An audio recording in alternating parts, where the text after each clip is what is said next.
game.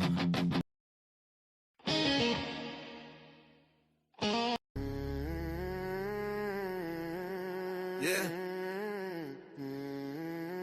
Raider Nation worldwide. Primetime live. Chat gone crazy. Silver and black. You already know. Raiders in the chat. Yeah, we roll deep from the bay to the city.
Four roll one. 401.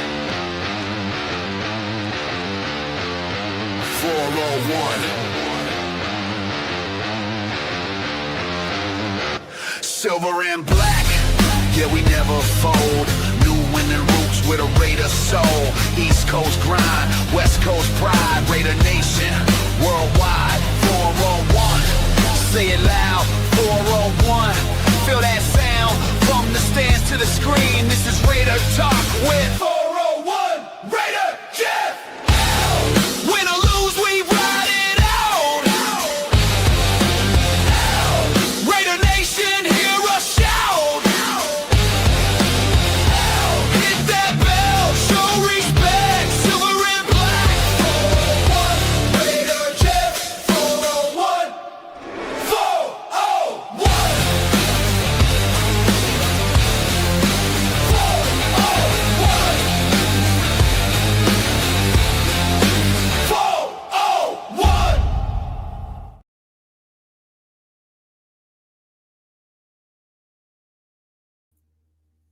Hello, my children. Good evening, Raider fans, Raider Nation, everybody in the chat.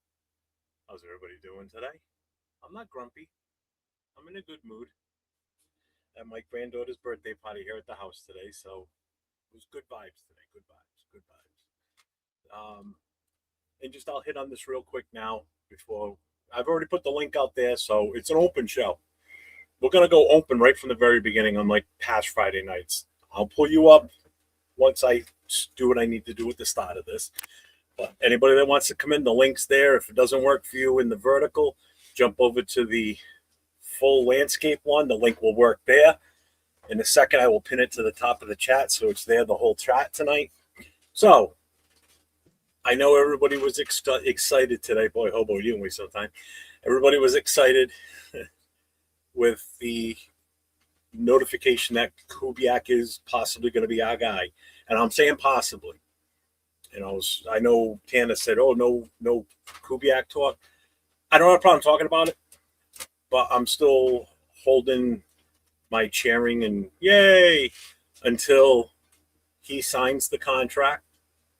He does the presser because we're Raider Nation, and some things tend to not go our way. And I'm just trying to be optimistic here and trying to just make sure that it's 100% etched in stone and we're good to go with this. So yes, they've got a verbal agreement, a handshake agreement. So Tuesday after the Super Bowl, when they probably get together and once he's in the facility, signs it, and we're good to go, and they do the press conference, I'm all for it. I've been wanting him anyway. He's been my number one guy the whole time. So I've been happy that we were keeping in touch with him and just keeping the dialogue open. So we're good. All right. So let's just hit the chat here real quick. Check to see who's in. There's Tanner Jack. What's up, my guy? Where's the We Got Kubiak show? Yep. Sacktown Mike's in the house. Jack's in the house. Cool Kev's in the house. LV10's in the house. Raider Ryan's here. Alex is here. Edgar's here. PNW Mark is here. Frank Webb is in the house. Anthony's in the house. Who else we got? I thought I saw Jason Downs. Where's Jason? Oh, JP's here. What's going on, my guys? Anthony. Where are we? I know I saw him. There he is. Jason Downs is in the house. I know Accelerator's here. He's backstage already. I already said I'm not wrong. That's why I said it. Alex, since we got a handshake with Kubiak, can we talk about Mendoza now and the positives with Kubiak and him? That's what this is all going to be about tonight, actually, this show. I'm giving everybody the opportunity to come on here and talk about their good and their bad, on why they want him, why they don't. I'm not going to talk too much tonight. I'm going to interject if it gets out of hand or whatever. I may have my little bits here and there. I want you guys in the chat to just kind of go at it, bring up your takes, why you think he is, and if you don't think he is, why you don't think he is, why you think we should go a different route, if it's not drafting him, whatever. It's your show tonight, basically. It's a Raider Nation show. So that's what I'm looking forward to tonight. That's what we're going to get out of this. Okay. So Hobo's already in the backstage area. I'll bring him on in a minute. Anybody else? The link is there. It's already been posted. Let me add it to my. Hang on. Let me add it. I'm going to pin it to the top, and it's now pinned, so it is there for the entire show. So let's see what else we got here. So Ja Raid is announced. What's up, Ja Raid? Albert Sports, Brady, and Kubiak are in the same goal. Mendoza is their guy. Okay, so there goes the trade back ideas. Not necessarily yet. So sounds low. I just didn't have my voice, my mic on it. Can you guys hear me okay? Can you hear me all right, Hobo? Just give me a head shake. Yeah, okay, good. Yeah, I am grumpy all the time. Let's see. Jim Schwartz told Browns release me. Yeah, I know he wants out of there. He's not happy. Nia Bengals is here. What's going on? Who else would get left at the altar on the wedding day but the Raiders? Exactly. And that's why I'm a little until that day. Let's see. Ant Hustle's in the house. What's going on, man? I hate to say it, but Geno Smith might stay on the roster. Kubiak went to Seattle originally to coach Geno. Let's see. Army, 82nd retired. Much respect, Raider Nation. Hope the new coach is good for you. Speaking as a Viking fan, cheers all. Well, thank you. I appreciate that. Neil's in the house. What's up, Neil? How you doing? Oh, you're cold down there. You ought to come up here. It's been single digits the last couple of days, and actually negatives the other day too. So let me. One more thing I need to do that I forgot to do before we started all this. One other thing too. I've got some songs that I'm going to play tonight that I made up a little while ago. I was basically given directive by Will at the end of his show with him and Jay from Just Raiders Baby. Make sure you check out both Silver and Black podcast and Just Raiders Baby.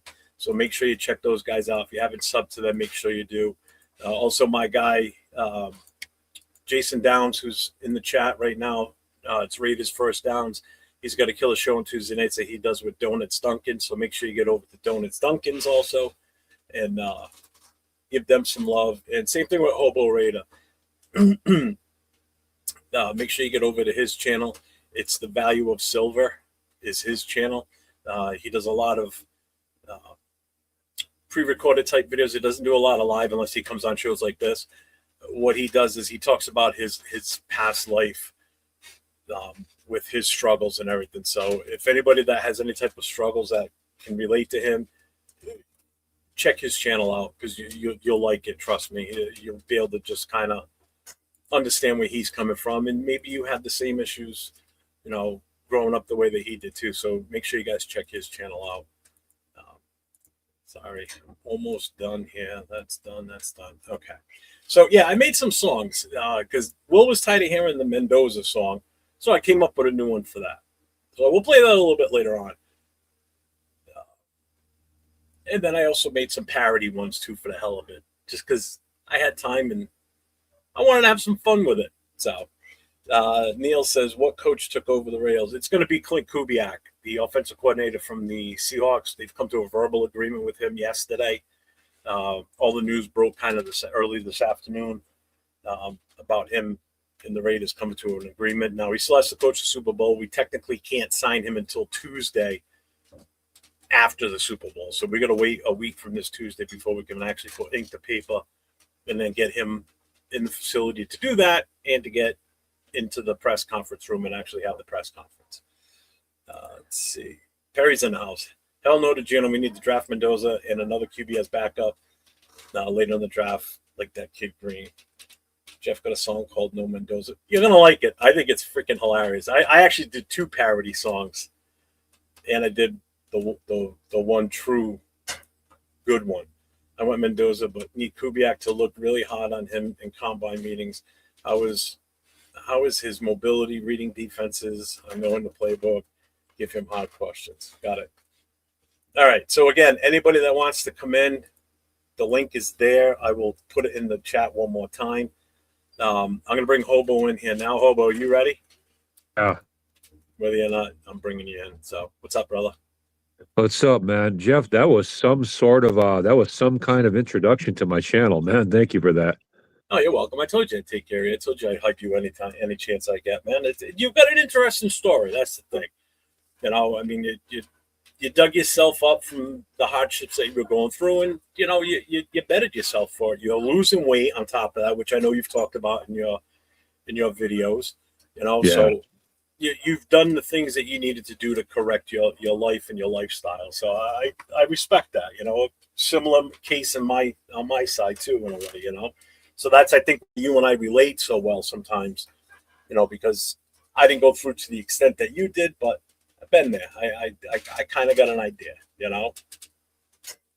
Yeah, no, I mean, like, I was kind of struck because you spent like two or 3 minutes talking about it. I was like, wow, he's really putting me over tonight. You know what I mean? Well, like I said, Generally, you got a good story, man. It's people need to listen to it, and you need to take advantage of what you might get a kick out of. You might get a kick out of not my last video, but the video before that.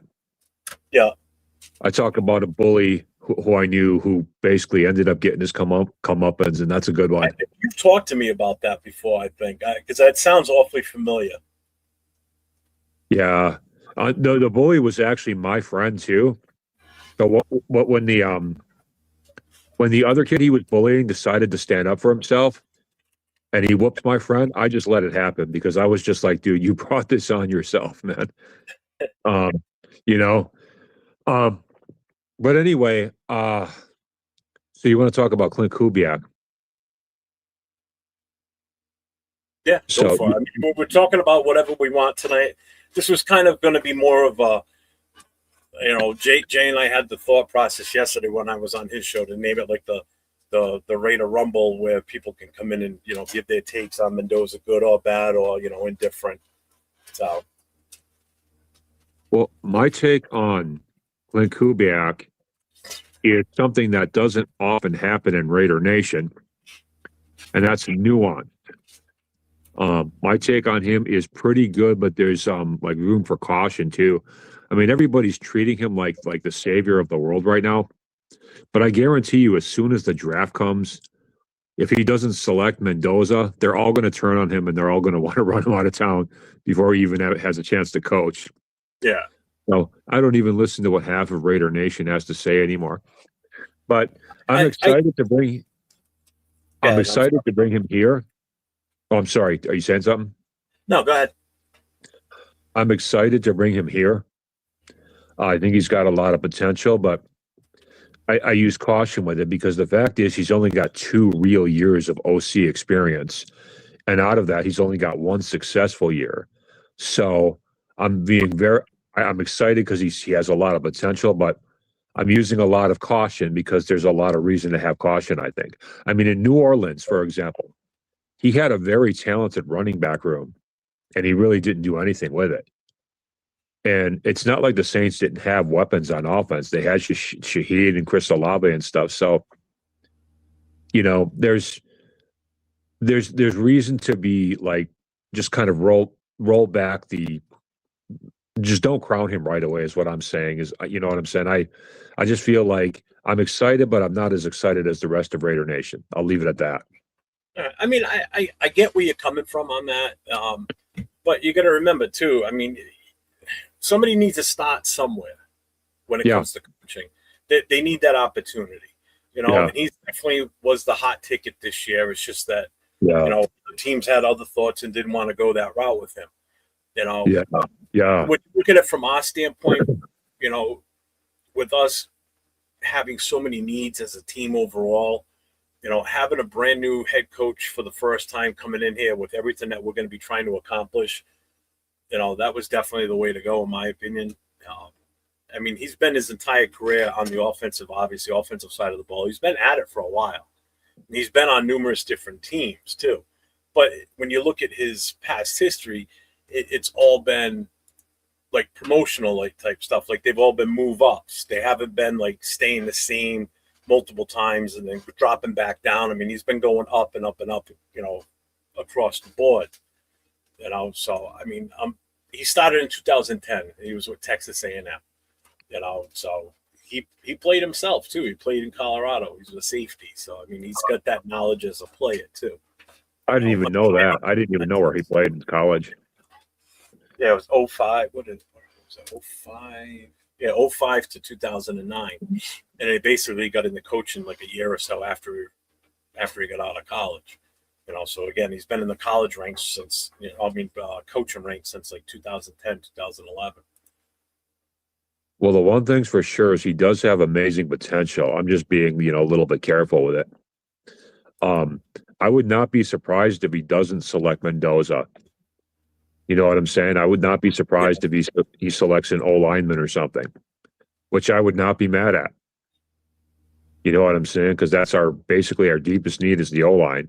Not that our other needs aren't very pressing because they are, but the deepest need is O line help. So if he snatches one of the better O linemen out of college as our number one pick, I'd be happy with that over Mendoza.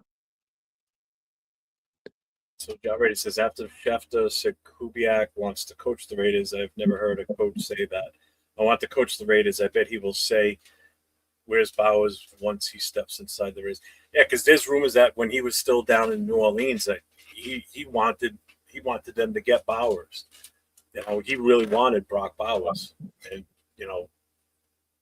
didn't happen to him. But now he gets that chance because he really admired what Brock Bowers had done in the college ranks and was chomping at the bit to be able to get a hold of him on the offense. Now he's got him. Once everything's said and done, and it's definitely 100% confirmed, and he's really here for real. I only look for greater things for Brock Bowers. You got a coach that wants to come here because of him, and he's got a young running back. We've got some young features on the offensive line that hopefully step up this upcoming season. So there's some positives. If you really dig deep enough, there's some positives in this cesspool that we call our Raiders roster right now, because it ain't great. Let's face it, it's not good. I mean, when you look at the overall depth and everything involved in this team, some of these guys wouldn't even be starters in some teams, and they're starters on ours just by default this past season, Well, Raider Will was talking earlier about us bringing in Kirk Cousins for a couple of years if we draft Mendoza, and that would be pretty cool. Kirk Cousins is good enough to do well under a coordinator like Clint Kubiak, I think. You know what I'm saying? He's not Aaron Rodgers, but he can be very good under the right coordination, and Kubiak is the right coordination. So I'd be cool with that. We go draft Mendoza, we sign Kirk Cousins to like a 2-year deal, and we got ourselves a decent quarterback until we develop the future. JP, I get what you're saying. He's not against Kubiak, but why are so many convinced he is the guy? That's my same question with Mendoza. I'm not against the kid. And people keep misunderstanding what I'm saying. I don't think that I'm not saying that the kid's not good. I'm saying it for other options. And Jason came to my defense in a chat the other day, and I saw that, or in a, I think it was in a chat. That I'm not saying Mendoza's not the kid. I'm just saying there's other options that we seriously need to look at.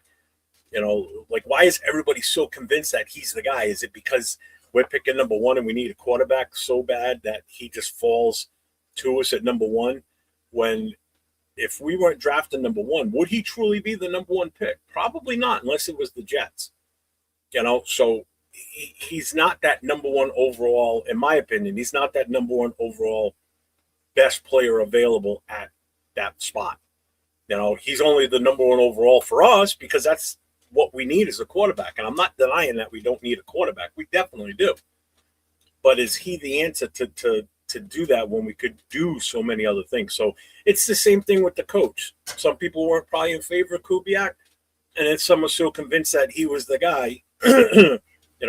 Why do people feel as though so-and-so is the perfect fit for something when we don't know? We don't even know if Kubiak's going to be the right guy. We don't. We just have to wait and see how it plays out. Yeah. Same thing with Mendoza. If we take him, we have to wait and see how that plays out. Don't forget, guys, that the link's in the chat. It's pinned to the top in the full landscape chat. So if you guys want to come in, you want to get on the mic, you want to get on camera, come on in. If you don't want to be on camera, you can just block out the camera so you sit here like this and we can just hear your voice instead of being in the chat typing all night long. Come on in. Link is there. What's up, Rorschach? What's up, man? What's up, Big Luck? The plan is coming together. I think Mendoza is the reason why he is coming. It's possible. Dude was born with a football in the crib. What's up, Jason? What's going on? Just trying to check in with everybody that's here. It's going to be really interesting to see how he tries to shape the offensive roster. I mean, just even besides the O-line.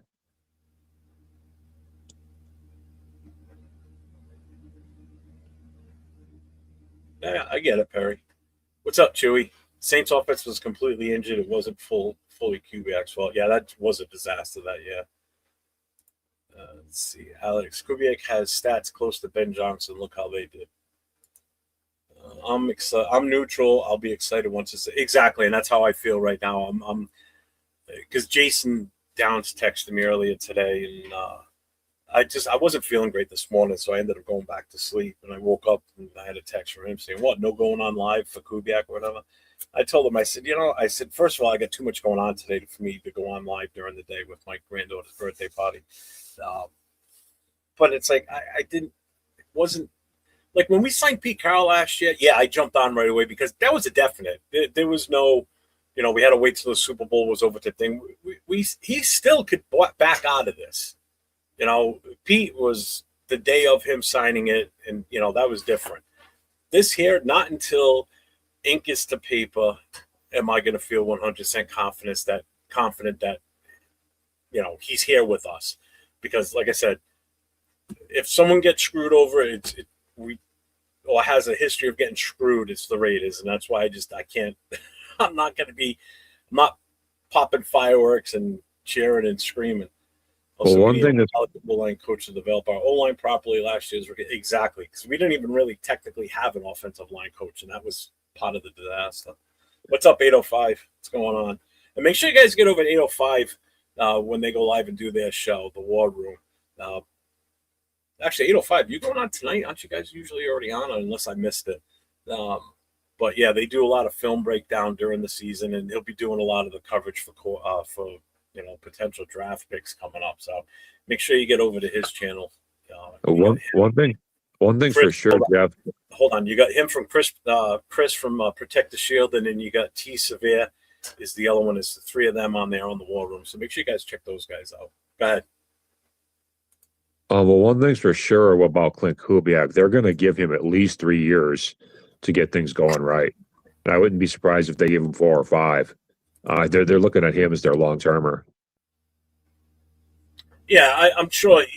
I'm sure the goal is for him to be here for years. Yeah. I can't imagine it's going to be like a short-term deal.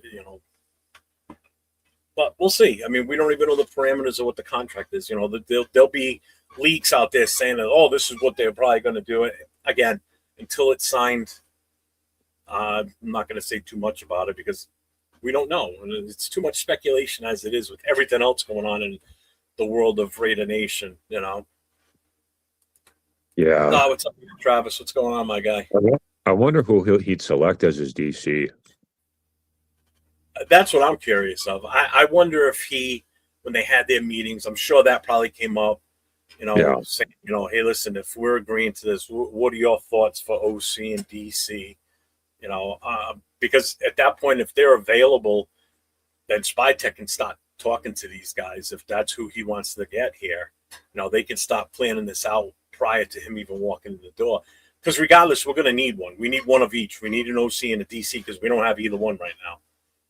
Yeah, Olsen's still here, but he was just an interim at that point. I think Clint is going to wipe out the entire staff. Defensive one. I don't think Clint is going to keep anybody from the staff on the current staff. Not. I don't want anybody left here. And I know some people are saying, "What about Leonard?" I don't want anybody left. I don't want anybody left with the Raider way that we've been going through. I want everybody coming in with a brand new mindset, completely like wipe the slate clean, man. Just like it's a dry eraser board. Wipe all that shit off of there, spray it down, clean it really good so it's nice and pearly white, and then let's start over. Start right at the top and just fill that board up with the right people, the right mix. Yeah. Well, hey, did you hear Mike LaFleur got hired by the Cardinals, right? Is that a definite? Yeah, and that one really shocked me too. Because they were kind of under the gun. There wasn't much out there at this point. No. What I mean is I'm surprised Mike LaFleur even took that job. Because what's that? I'm surprised anybody did, to be honest with you. I thought that in Cleveland was going to take forever to hire somebody. Yeah, but there's another guy right there. You just asked, some people are asking about OC and DC. I mean, Schwartz wants out of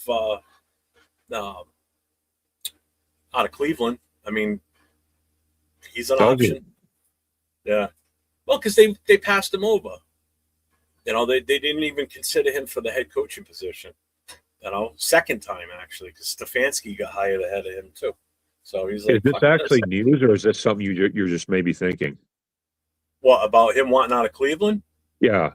Oh no, it's all over the place, man. It's all over for Instagram. It's been everywhere that he wants out because he's just disgusted. He's it's like what the fuck, Well, them not making him head coach, they're probably doing him a favor over there, man. But no, I'm saying I'm surprised Mike LaFleur even accepted the job because he doesn't strike me as the type of guy that would take Mike Bidwell's shit, you know? So I feel like that's going to be a very, very volatile mix because Mike Bidwell likes to interfere in the coaching. Just trying to read through the chat here. Yeah. Joey says it's all the same shit no matter who we take in the draft. We still won't be anywhere close to a playoff run. It's going to take a few years. I know Jason's, yeah, here it is. Let's say Herbert was in the draft instead of Mendoza. Would you take Herbert with the #1 pick? I don't know. Hey, who's available for receiver right now that we could get for a true #1? Again, that's another thing. We just need so much, man. We need Well, a we lot. could snatch up a receiver in the offseason is what I'm saying. Yeah, but who? Well, that's why I'm asking who's available. Do you know? You'd have to look at the list off the top of my head. I mean, and I know some people don't want them, but I mean, these are the guys that are the top as far as ability, but they come with baggage, like Pickens, he's got attitude, locker room stuff. That's why Pittsburgh unloaded him to Dallas. He's a free agent. You've got Shaheed from Seattle. He'll be a free agent. That wouldn't be a bad one. I wouldn't be opposed to that one. But then you got some older guys that are veterans, and I'm not opposed to this one either. Even Mike Evans, his price tag might not be that bad, but he's such a veteran wide receiver. It would help because we are so young at wide receiver. Yeah. Between all of them, every single receiver we have in this roster, and because Lockett's gone, he was signed to a 1-year deal. He ain't coming back. He's such a tenured veteran and a damn good one too. He's one of the top receivers in the league. Every year in and year out. He would not be a bad option to come in and help groom these young receivers to really help these kids out. And I think that's something that we need to consider. Well, I think Romeo Dobbs is available too. So I wouldn't mind bringing him over here. You know what I'm saying? From the Packers. What's up, G-Fam? What do you think about that? As far as what? Say that again. I'm sorry. I said Romeo Dobbs will be available too. So what do you think about bringing him over? Is he though? I'm pretty sure his contract comes up this year. All right. Let me do this then. Everyone look. Get through the wide receivers. Hey Jeff, real quick. I'm gonna be back. I'm gonna be backstage. If you need anything, just holler. I'll help you out with this. All right. Thank you. Let me just get through the rest of this chat first, because I'm going to bring up the free agents. This is our shot. We get the #1 pick, 10 picks in total, and close to $100 million in cap space. You can't screw this up, or it'll be another 10 years before we get another shot. We have 118. Screw it up. We'll be the first pick again next year. What's up, AO? Yeah, see, rumors are already come out. They're saying it's a 6-year deal is what they're going to sign to. Yep, see. Yep. That's the rumor. Yeah, I don't believe anything. Oh. If they're really offering him a 6-year deal up front, they must really like him. Again, he was the #1 on that list from the get-go, pretty much, from what it seems. I'd like the Raiders to draft linebacker Hill in the 2nd round to stabilize linebacker room. Mike Carrero, fire Deuce Gruden next, right? Word is bringing Seattle DC with him.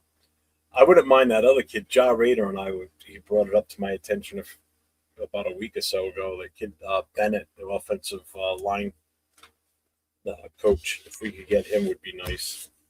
Because I've seen the numbers on what he's done with that offensive line since he's been there and how they've improved in that time frame. Sure. Yeah, Brendan Carroll. Yeah, let's keep Carroll. So, Jeff, if I can get my back surgery in time, yeah, I'm going to try to go to one Raider game this year somewhere. All right. Do you know which one you'd want to go do, or is it you're going to wait and see what time frame? Well, I mean, I would like to go to one closest to where I'm at, but there's not many cities close to Des Moines that the Raiders usually play. Closest Kansas City. KC? Kansas City, yeah. You're right. Kansas City's about 5 hours, I believe. That would definitely be the closest. Yeah. I mean, unless they play the Vikings magically this year. Otherwise, if I were to take a long drive, which I should be able to do after my surgery, once I recover, I might come out for an East Coast game if they're. I know there's a bunch of them again, right? There's two on the East Coast next year. It's we're coming back here to New England and New York City for the Jets. Huh. Well, I'd probably choose the New England one just to link up with you if I came to that game. One I'm of those going games. to the New York one too, so either one you'll catch me. I'll be at either one. I don't know if I want to deal with New York traffic, man. Well, you're going to be in New Jersey anyway, so that's the good thing. Because the games in New Jersey, depends on where we do all the functions and everything for the weekend.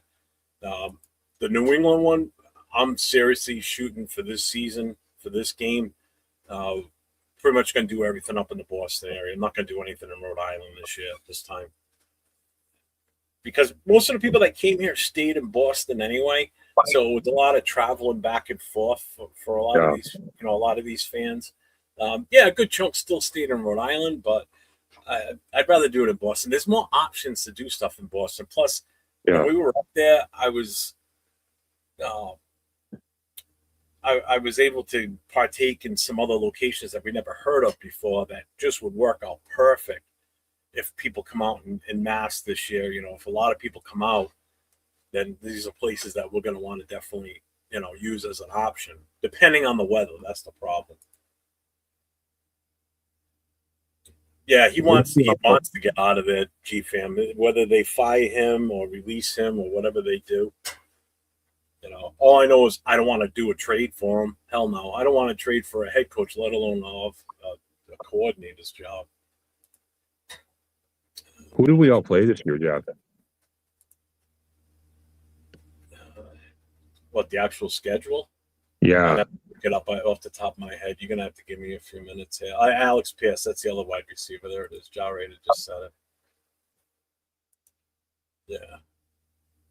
I keep seeing teams go from 3 or 14 to Super Bowl team. Yeah, you're right, too. I mean, or at least not Super Bowl teams. Well, the Patriots are fuckers. Yeah. Yeah, Seattle's going to stomp them boys really good. Oh, I hope so. I'm not even a Patriot hater. I'm just looking at the actual rosters and the actual way, everything else. Why do you want Debo? I don't want Debo. You're talking Debo Samuel? Oh, hell no. Debo Samuel? No. If he's saying Debo, no. What? Maybe he means Debo from the movie Friday. Neil, if you come over to YouTube, it's in the chat. I put it in the chat. Dobbs, big target, Butterfingers. Yeah, I'm not about Dobbs either.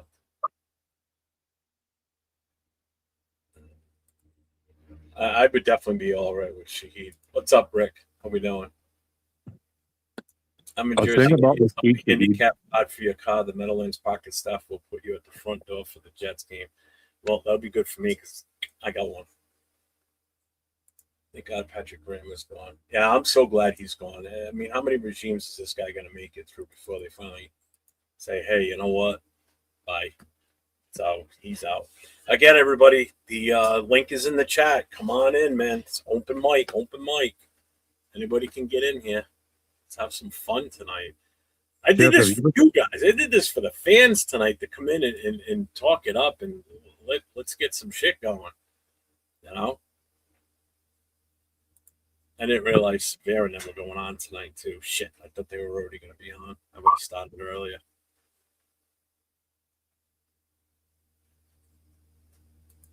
Rashid Shaheed sometimes has like effort issues. There's times where he don't do his best to get those 50-50 balls and stuff. So he could be a problem in that way. But when he wants to be on, he's on too. Second most important hire is offensive line coach. Oh, definitely. With what we went through last year, we have to. Reed for the Packers. All right, so let me do this. Let me look up here's the free agent wide receivers right now. This is going in order of their contract value from the 2025 season. Okay. So number one on the list is Mike Evans. He was getting paid $20 million. His market value this coming season will be about 13. Then you got Christian Kirk, Deebo Samuel, Tutu Atwell, Adam Thielen, which I think he's retiring. Oh, those are a lot of older guys. Marquise, yeah, that's what I mean. Marquise Brown. I'm just skipping through here. Rashid Shaheed. His Yeah, market you value don't need everybody. is about 14 million. Who's your Keenan lead? Allen out there, but he's 33. Did you say Johan Dotson, like from the Eagles? Is that who you were talking about? Me? I was talking about Romeo Dobbs. Alec Pierce is on here, but his value is at 20 million now because of the year he just had. How old is he? How old is he? He's 25. Yeah. 26 by the time the season starts. Okay, there we go. Romeo Dobbs, his value will be about 12 mil. He's 20. He'll be 26 at the start. Then he's worth it. Let's see. The rest of these guys are all a dime a dozen.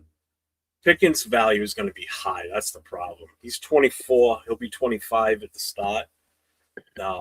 His market value is like 30 mil right now. Wandale Robinson, that's another one from the Giants. He's 25. He'll still be 25 when the season starts. He's at 17 mil market value. Hunter Renfro's still out there. Renfro. Keenan Allen's too damn old. He's 33. He'll be 34 by the start. DeAndre Hopkins, same age, 33. He'll be 34. Who has Hunter Renfro right now? Carolina. Yeah, okay. Evans will be 33 when the season starts. He's 32 in 4 months. But like I said, I would take him in a hot beat, especially at 13 mil, to come in and just help grow these guys. I'm not sold on Deebo, man. And his contract will show it too. He got 17 mil last year. His market value is only about 13. You could get him on the cheap, possibly, but I don't trust him. I don't trust his injuries. Hey, real quick, Skipper. One free agent that's a restricted free agent is going to be Walker from Seattle as well. Pay attention to that. Yeah, running back. Yeah, I was just looking at wide receivers. No, I knew he was available too. Zach Wilson, or I'm sorry, Zach Wilson. I forget his name, but Wilson from the Cardinals could be available too. Yeah, Nate, I get that. I'm just saying it's just pure. He's better than what we have. I will say that. Let me some Deebo Samuel. He's a solid number 3 behind Pearson. Yeah, I'm still not sold on Deebo. He hasn't been the same since when he was really good in San Fran. Pierce is going to be expensive, man. That's a lot of fucking money. Happy birthday, Father Penn. You're welcome in, my guy. Happy birthday. Romeo Dobbs for 12 mil, Jeff. That's a steal. Romeo Dobbs is good. Yeah. See, Rick says Deebo's a diva. Hell no. Frank says hell no. Hey, you didn't give your thoughts on the bringing Kirk Cousins in. Yeah, I'm not in favor of that. I mean, if we draft Mendoza, I mean. I'm not in on Kirk Cousins. Not at all. Who would you like to bring in? Not even one bit. I don't think I want to bring anybody in. I mean, the exception, maybe Mac Jones, if we can swing it somehow. I don't know, but I just Kirk Cousins, no. I don't see that. So you would want to just throw Mendoza right out there? No, I don't even want Mendoza. I'm not even looking to grab a quarterback with that first pick. Everybody knows my take on what we should do with the number one. I mean, if we do draft Mendoza, who would you want to lead him for a couple of years? Let the coaches decide at that point, because at that point I don't care who goes out there, but I just don't think he should be starting. You gotta look at it this way, okay? So again, everything that we're talking about, you have to base it on the current roster that we have right in the moment as we're talking. And in the moment that we're talking, our quarterback room is Geno Smith, who's still under contract for another year, Aiden O'Connell, who's still under contract for another year, and Pickens, I think Pickens is out. So that's it. Those are your two quarterbacks. That's all we have right now. So we either keep Geno and we have to start him, okay? Before everybody crucifies me in the chat, just hear me the frig out.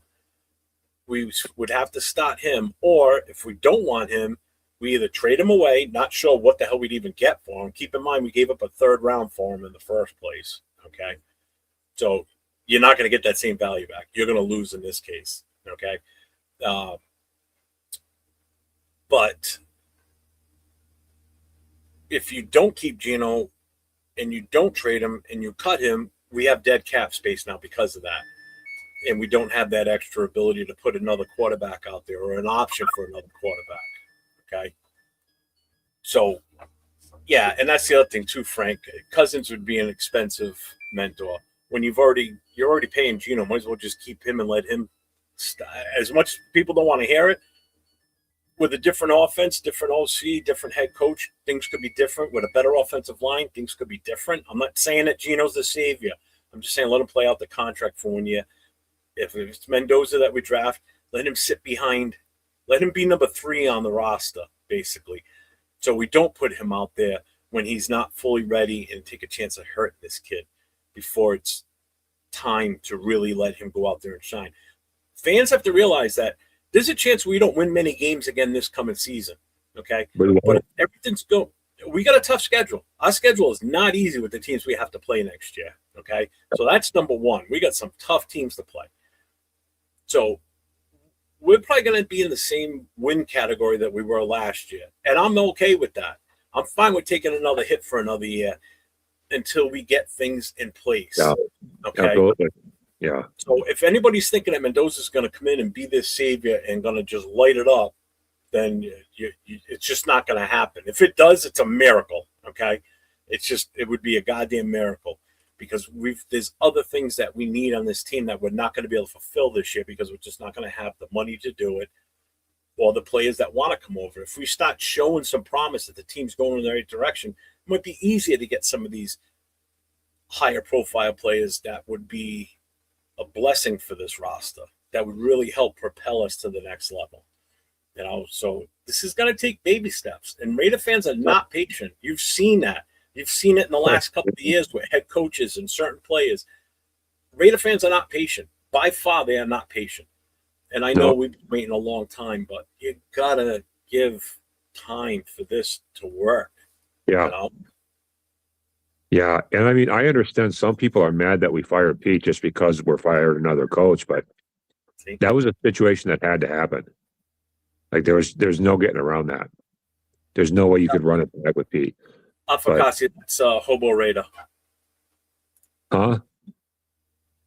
What's up, Roseanne? Afakasi just asked who's that on the right. This is Clint Kubiak. Yeah. I don't want Geno to be anywhere near Mendoza if we draft him. Well, Geno could teach him what not to do, and he could learn from that. Yeah. What's up, Raider Pete? What's going on, my guy? Afakasi, what's up, man? I didn't see you sneak in here until just when I saw that chat. I believe in miracles. I do too. Right. Look at the 1980 U.S. hockey team. Believe in miracles, baby. Hey, real quick, Skipper. Yeah. Real quick, Skipper, the link is posted again in the chat. If anybody's interested in coming on, see the link, click it, come on in. Pat was not in that rated. I think Pat was not in that rated. I don't know what he means. I think we have about 6 wins, Jeff. Huh? I say 6 wins. I don't care how many wins we get, as long as we show improvement overall as a team. That's a better coach team. Yeah. Better execution.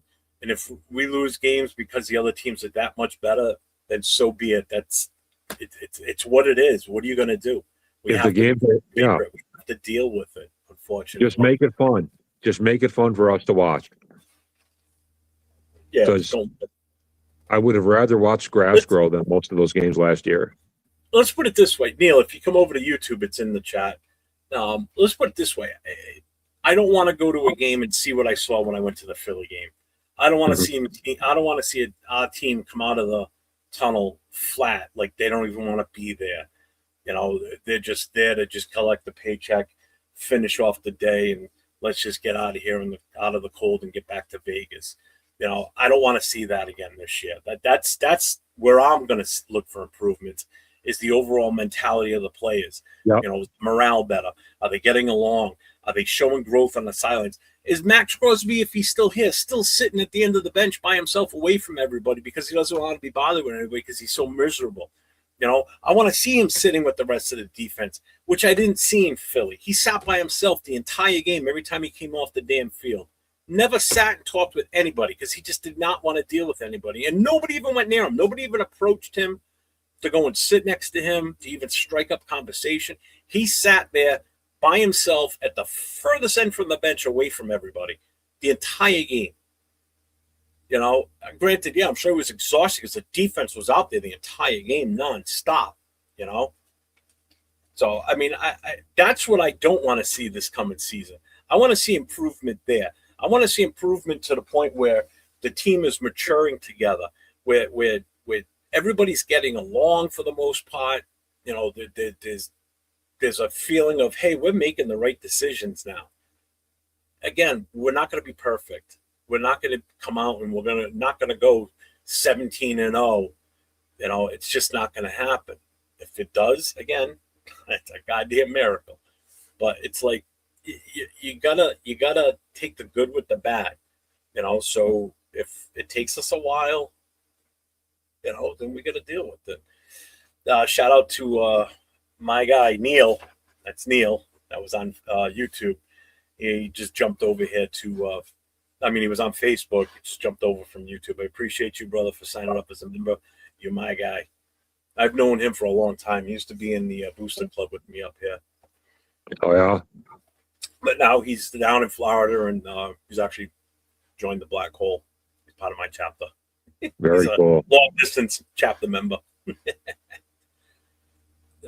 were we on the chat here? Let's see. So what's up with who's going to be the DC? Schwartz will walk soon. I mean, at this point, I mean, who knows what we're going to get for OCD? And just like that, I was by myself. Okay. I'm still here in case you need me. I don't want you to get lonely. No, you're good. Let's see. So what's up? Who's going to be the DC? Schwartz will walk? Yeah, I mean, I'm kind of hoping that that's the case. I mean, there's options out there for DC. I don't know the full availability for what's out there for coaches for it, but again, it's going to be what Kubiak's going to want to do, what he's going to feel comfortable with coming in with him once he fully takes over. You're welcome, Robert. Happy birthday again, my guy. You old fart. Let's see. Being today, we almost did a huge trade to get McCarthy last year. Yeah, JJ McCarthy. Yeah, I'm good on that one. Kubiak, fix the red zone issue. That's been our Achilles on offense. Yeah, and granted, Brock Bowers did exactly what I was hoping he was going to do this past season, which was get more time in the end zone, which he did. He ended up with 7 touchdowns this year versus the 4 from the year before. I want to see more of that. I want to see him getting like up to 10 or more touchdowns to really get him in the end zone a lot more. I mean, why wouldn't you? Especially once you're in the red zone. You know, let's see. I think Raiders fans want a complete team early on. We lose because we don't have hosses. Yeah, we don't lose because we were just incompetent. Well, we have been losing because we were pretty incompetent this past season, if you ask me. It was pretty brutal. But no, you're right, though. We don't have the guys up front to really support, a very well-run offense, But again, I'm still under the feeling that I don't think it was necessarily, in some cases, truly just the talent issue. It was the coaching for sure. I mean, it's shown with, it's shown with the way we found out about Brennan Carroll towards the end of the season that he wasn't really doing his job, and Spytek was having to do what he did to try and get these guys set up and learning and help them be better at their job, So it's like, what the fuck? So I still think there was a lot of decent talent on the offensive line. Like, I honestly think Caleb Rogers probably would have been starting earlier if it was pretty much anybody else out there. You know, I was pushing for him to hopefully be starting before the bye week or even after the bye week. You know, I would have thought he would have been a starter on the offensive line. And when he finally did get a chance, I thought he's shown out and he was good. What's up, Afakasi? How we doing? Mendoza? Looks like two O's. That's all I gotta say. Peace. What, did he just come in to say that and leave the fucker? What the hell was that? Yeah, we got Florida Raiders backstage. He's still not connected. As soon as he's come on, we'll push him up on Yeah, stage. that's cool. Nah, you're cool. You're cool, Hobo. No worries, man. Yeah, gee, Jason's in the background just playing around with everything. I can see him moving shit around. I like us trying to have a Kubiak as the zone run scheme. We've always failed with it. We have, but again, how much was the coaching the issue too? I don't know. It's all going to depend on what we can do with what we bring in for additional offensive linemen. You know, do they bring in guys that are better at running that scheme? I mean, obviously, he's going to want players that are going to work well with whatever he's coming up with for an offensive scheme. You know, again, it still remains to be seen.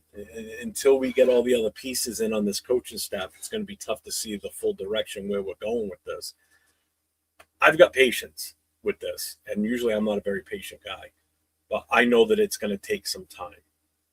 You know, so I'm here for the long haul. I've been a fan since '75, so I ain't going anywhere. All right, we got Florida Raider backstage coming up on stage, ladies and gentlemen. Yeah, once they come in, just put them up. That's fine. Hey, what's up, All Eyes? What's going on? Thanks. What's up, Neil? How you been? Hey, what's going on there, Jeff, man? You see the way I'm dressed tonight. You know, you see the way I'm dressed tonight. You know, I'm cold as hell down here. It's supposed to be like 50, 40 degrees now. It's in the 20s. I'm like, come on. You got your flannels on? Let me adjust your mic here a little bit. Yeah. Brian, talk again? Hello? Can you hear me? Yeah. All right, that's a little bit better. Hello. Yeah, you sound a little muffled, but I thought it was something on my end I could fix, but I think you're good.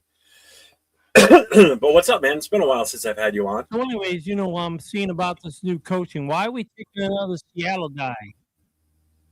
Why did we pick another Seattle guy? Because why are we picking up another Seattle guy? We just fired one, Pat. Phoebe, you know, we just, you know. Again, it's kind of what most of Raider Nation wanted was an offensive-minded head coach. You know, Pete Carroll was not an offensive-minded head coach. Pete Carroll was defensive all the way. You know, and with the talent we have on offense, getting an offensive-minded head coach was definitely priority.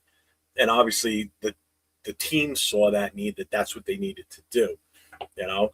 Yeah, but he's not a Raider. Yeah. I mean, he's not a Raider. He's not a Raider-minded coach. I mean, we had Raider-minded coaches. Yeah, who's gonna be? I don't know. I mean, maybe hire. We have any old players who are out now and can play the game? Yeah. Play again, man. I there's very few players that turn pro head coaches. Look at the Patriots. They got Mike Vrabel. I'm not sitting. I don't want to do an experiment with a former player as a head coach. I'm sorry. I know people are like, well, what about Derek Carr? Because you've seen those in chats. I've seen it in chats. I've seen it in comments. I've seen it on Instagram. What about Derek? I'm like, are you serious? Derek Carr is the head coach? Get the frig out of here. You know, there's very few circumstances where a former player is turned into a good head coach. You know, guys that you would think would be great head coaches never even entered the coaching ranks, like a Peyton Manning. Like, I thought Peyton Manning would be a tremendous, at least start off as a quarterback coach and let him go up from there.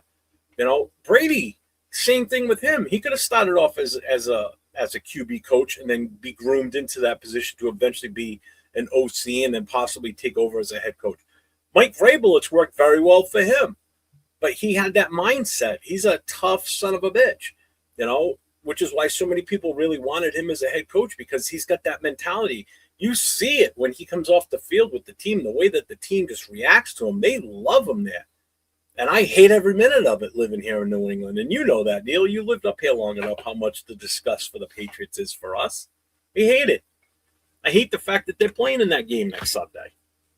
I just wish that we could find someone who could. Well, I'm for Seattle next month, so. But I guess my brain's in backflow. I mean, I guess it's in 1970s. What's up, Afakasi? What happened? You just came in to show your shirt and then ran out of the room? Bastard. Yep. Short and sweet. That's all it is. Who was this smiling son of a bitch? That's what I want to know. Who's this smiling son of a bitch? You know. Who you calling the son of a bitch? That's not. No. That's not Mendoza. That's menstruation. That's menstruation right there. Menstruation. Yeah. What are you talking about?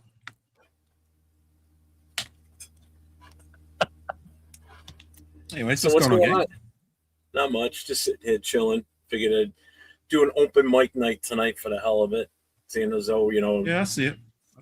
With what went on today with, the potential head coach that we're going to get. I'm not saying the head coach, not until it's sealed. I get that. I get it. I'm kind of there. I'm kind of there with you too. Yeah. Kind of there with you too. And Jason said it earlier in the chat. It's like, if there's a team that gets screwed over, it's us. And, and it's happened recently, not with just us. I'm talking with other teams where they agree to terms with a head coach, and then last minute he's like, fuck you, I'm out. Didn't McDaniels do that? The Colts. Before he signed to us? Yeah. Yep, Colts. Bill Belichick did it with the Jets. He resigned on a napkin and then went back to New England. I just don't know. Happens. So it'd be different if Seattle had lost last week and they were Kubiak was available and we talked to him, we confirmed it, and then all of a sudden tomorrow's the press con. Great, let's celebrate. Not until next Tuesday. I'm not celebrating shit. Although little tidbit on the history in the same subject with Avakasi. In 2004, Sean Payton did the exact same thing to us. We actually had a press conference scheduled to announce him as our head coach. He got a phone call from Bill Parcells telling him, you might want to think about not taking that job. It might not be the right job for you. And Sean Payton, to this day, still brags about having the suit he was going to wear to that press conference. So, yes, it can happen, has happened, and it just seems our franchise is subject to that stupidity more than others. In the meantime, I'll be backstage. See ya. Take care, Jason. Like I said, it's all good. Be a solid coach and let's build. Honestly, I think like when I was live the other night with Raider Love and on 6. Raider Love said it best. Look, let's just get our coach, get our guy, and let's go. I care, but I don't care who it is. But since all signs or all roads seem to lead to Rome, I mean, it's all pointing at Kubiak. Kubiak is the guy, and I'm right there with you, Jeff. Like I'm going to pump the brakes until he's officially the guy. But if he is the guy, which seems to be pointing at, I do like that it's someone younger. I do like that we're going young, something fresh, something new, which is what I want, because everything else we've tried hasn't worked. So let's try new things. Let's try doing it something new, something we haven't tried, which is a head coach that, okay, he doesn't have experience as a head coach, but he has good credentials and a resume that has been successful. I mean, he was the offensive coordinator for the Seahawks. They're in the Super Bowl, right? So I'm willing to give it a chance. See how it shakes out. I'm going to get, if he is a head coach or whoever is a head coach, I'm going to get behind him and let's go. And I agree. I mean, I agree on the most part. I mean, we just need a solid head coach. And I think, all signs pointed to Kubiak. I think he is that guy. I think he's definitely that potential. I mean, again, we don't know yet until the season, until we start training camp and all that, and we see what the direction is and, which way we're going with this. I mean, jury's still out on this, so we don't know. It's like, I just had another thought about that as well. Good. When we did hire Gruden the first time around, did he have any head coaching experience before that? or was he just a coordinator? He was a coordinator. We were his first head coach. So there is that. I mean, when we did go that direction of getting someone young, because Gruden was young, very young at the time, who had experience as a coordinator, not so much as a head coach. It seemed to work out then. So it can work. Will it work? I'm going to stay in hopeful mode until proven otherwise. I mean, that's all we got right now, right? No, I get it. But I'm all for going for someone young, something fresh. Let's just get, like I said earlier, it's like you got to somebody. They need a starting point at some point. Somebody needs to take a chance on somebody to give them that position. We did that with Lane Kiffin, didn't work out that great. We did that with Gruden, worked out great his first time around. Until him and Al Davis had a falling out. Tom Flores, it worked out. He got that chance to be the head coach, worked out for him. John Madden, same thing. We gave him a shot at head coach, worked out for him. Art Shell worked out for a while with him on his first go around with us. So it does work in some cases. Look at McVay, another guy that was a coordinator before, gets hired as a head coach. He's already won a Super Bowl. He's been to 2 of them since he's been there in LA. Everybody needs that starting point at some point. Some make it, some don't. So Josh McDaniels, perfect example. Broncos gave him a shot years ago, didn't work out, and then we like idiots hired him, and it didn't work out. We gave AP a chance, it didn't work out. There's another example. There's examples where it does work out, but there's examples also for it, to your point, working out. Yep. And look, like I said, I'm just going to see how it shakes out. And if he is the guy, I'm going to get behind him. we need to make sure our lines at least give 4 seconds off the ball. Neil, you're really hard to hear, man. I don't know what the. I don't know what it is. I'm hearing double over here. You still got it on somewhere? If you're still watching the original show, that might be why. I'm trying to figure it out. I'm looking right now. Yeah. You might have to, if you've got a YouTube panel open, that's what's going to give you feedback. Yeah. Hold on one second.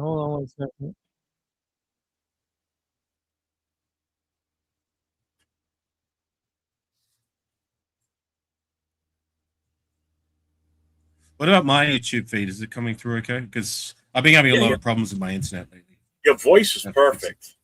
I can hear you crystal clear. There's no distortion in your voice. Your camera's fine, so you're good, which is unusual. Usually, you have a lot of issues, like the connection.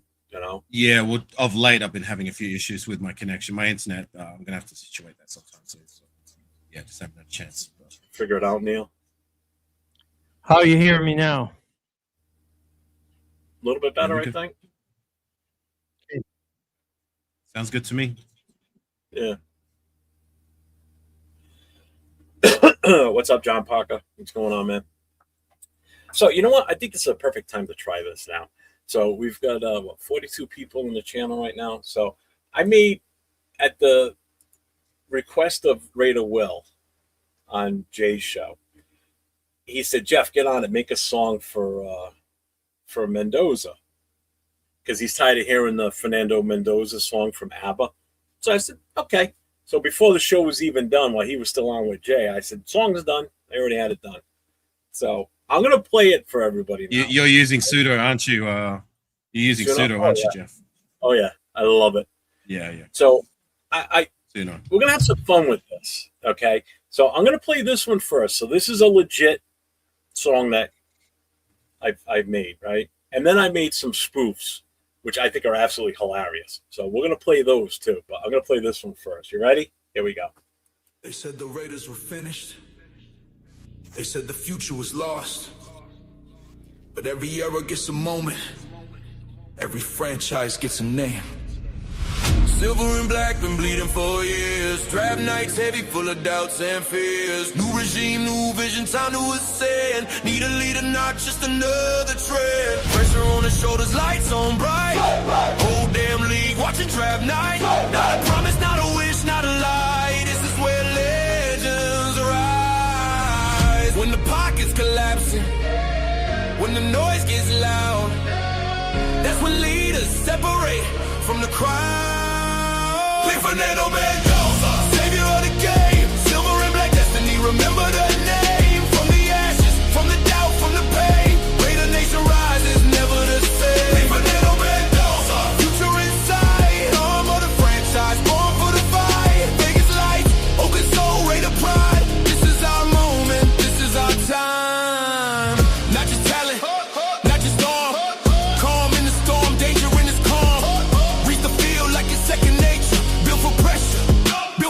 Vegas, from college nights to Sunday wars.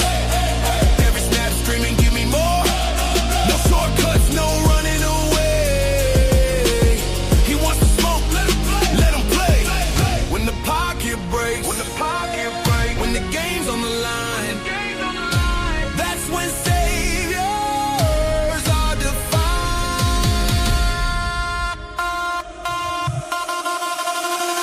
Fernando Mendoza, savior of the game, silver and black destiny. Remember the name, from the ashes, from the doubt, from the pain. Way the nation rises, never the same. Fernando Mendoza, lead us forward, built for this moment, fully armored. Past is gone, future's alive. Greater football, revive. No more reaching, no more hoping. This one's different, this one's chosen. Vegas waits, the shield stands tall. Answer the call. Answer the call. Fernando Mendoza, savior QB1. Silver and black era has begun. From draft night dreams to Lombardi goals, he carries the shield, heart and soul. Fernando Mendoza, hear the crowd. Raiders, Raiders, Raiders. This ain't hype, this is belief. Fernando Mendoza, Raider Nation finally complete. From chaos comes clarity. From doubt comes the leader. Raider Nation, meet your quarterback.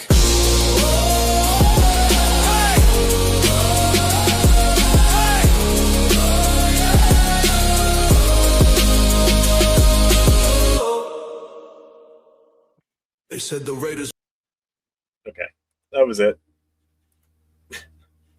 I'm trying to look over this roster Isn't that here. better than the ABBA song, though? I'm tired of hearing the ABBA song. Yeah. I mean, I'm a kid of the 70s, so I heard that shit when I was a kid, and it drove me nuts then. Now I'm listening to it again 40, 50 years later. It's like, I'd like to know how we go from beating and losing to everybody to beating New England in the last game of the year here. because they weren't put together yet. They weren't. They weren't put together now. I want to see them put together for always. I'm just wondering, like I said, two lines, defensive line, offensive line. Who do you figure needs to stay and replace? Because they weren't protecting the quarterback too damn well, because, we had problems. You got to get 4 seconds to the quarterback to let him throw. When they're rushing, you got to make that hole for the running back, the fullback, the halfback. They got to get through there. They got to do some yards. Okay, who's blocking? And then we go everybody got their assignments. They're blocking. And they get making some yards on defense. That we have to penetrate everybody's offense. We got to make sure we get in there. We got to make sure we get the quarterback. Pressure the quarterback will get him. And if the running back or the fullback comes through, then we need to make sure he's got no hole to run through. And it's just what I'm seeing. And it's like the Raiders don't, if you got the great defense, you win championships. If you got a great offense, you win games. But great still goes by that same old analogy. Great defense wins great championships. So maybe we should concentrate a little bit on that defense and making sure our line and our secondary are doing their jobs. Yeah, I know what you mean. Defense is going to need an overhaul across the board. There's not. I said, you wanted to talk about like the roster, not in terms of the lines and that. Yeah. But what I'm saying, like to your point, offense wins games, defense wins championships. I agree, both of them go hand in hand, but like in terms of the defense, we need an overhaul across the board. I mean, there's only one guy, in my personal opinion, who's really a bona fide cornerstone of the team on that side of the ball, and that's Max Crosby. Yeah. Who else is there that can't be replaced? I'd say everybody that's there can be replaced. We can find somebody better. If we do find somebody better, that's the hope. Or we're going to need guys to step up and be more than what they were last year, the season before that, and until we see otherwise, it's I agree. We were last place in the league for a reason, right?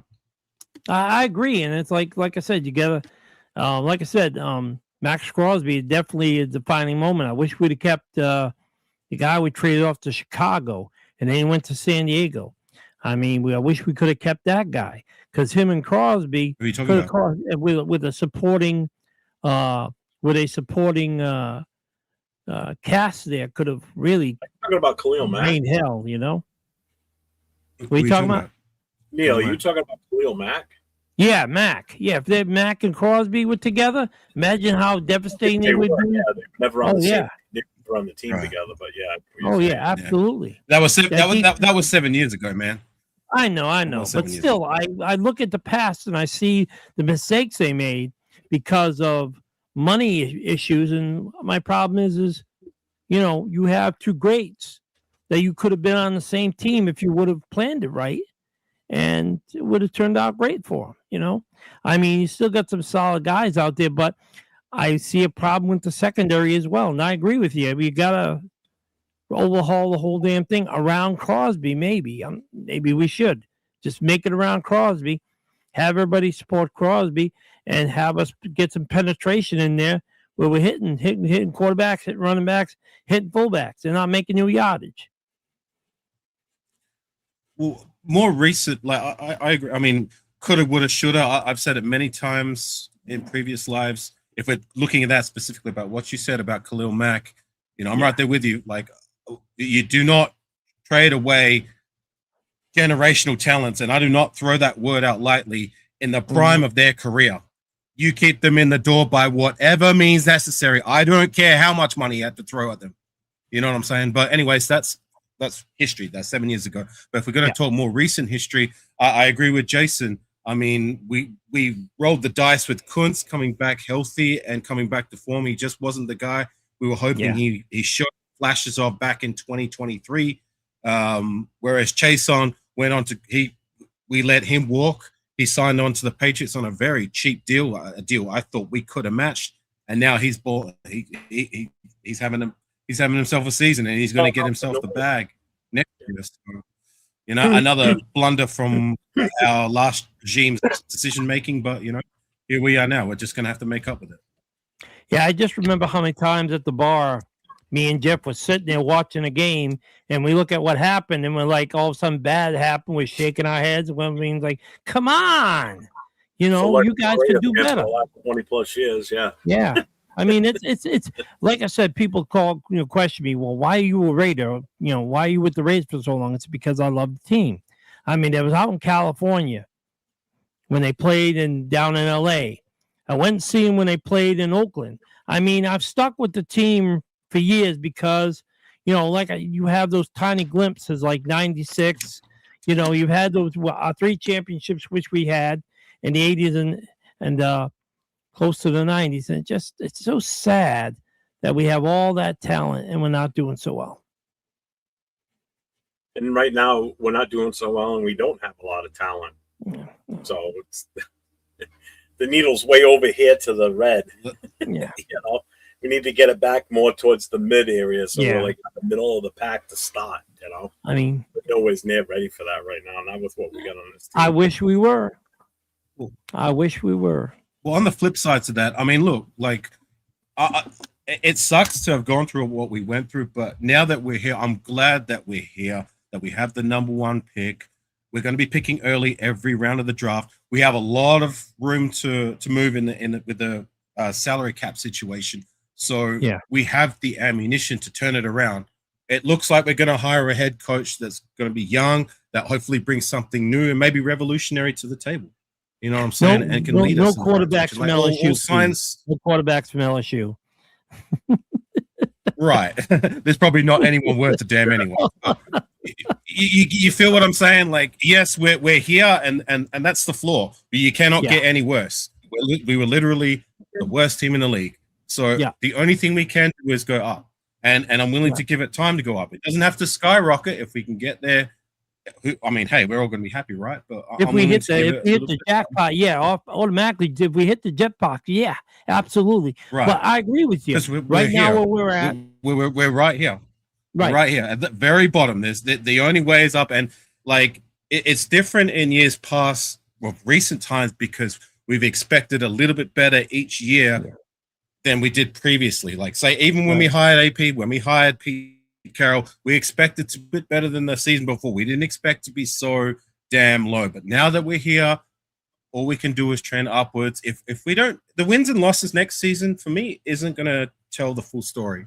What I'm going to be looking at is just give us enough hope that we can be better in time, much like back in 2014 and 15. You know what I'm saying? And that's what I said before you came on. I was saying that it's like I want to see that progression of what's going on in the sidelines in the locker room, that we're meshing together as a team in a well-oiled machine.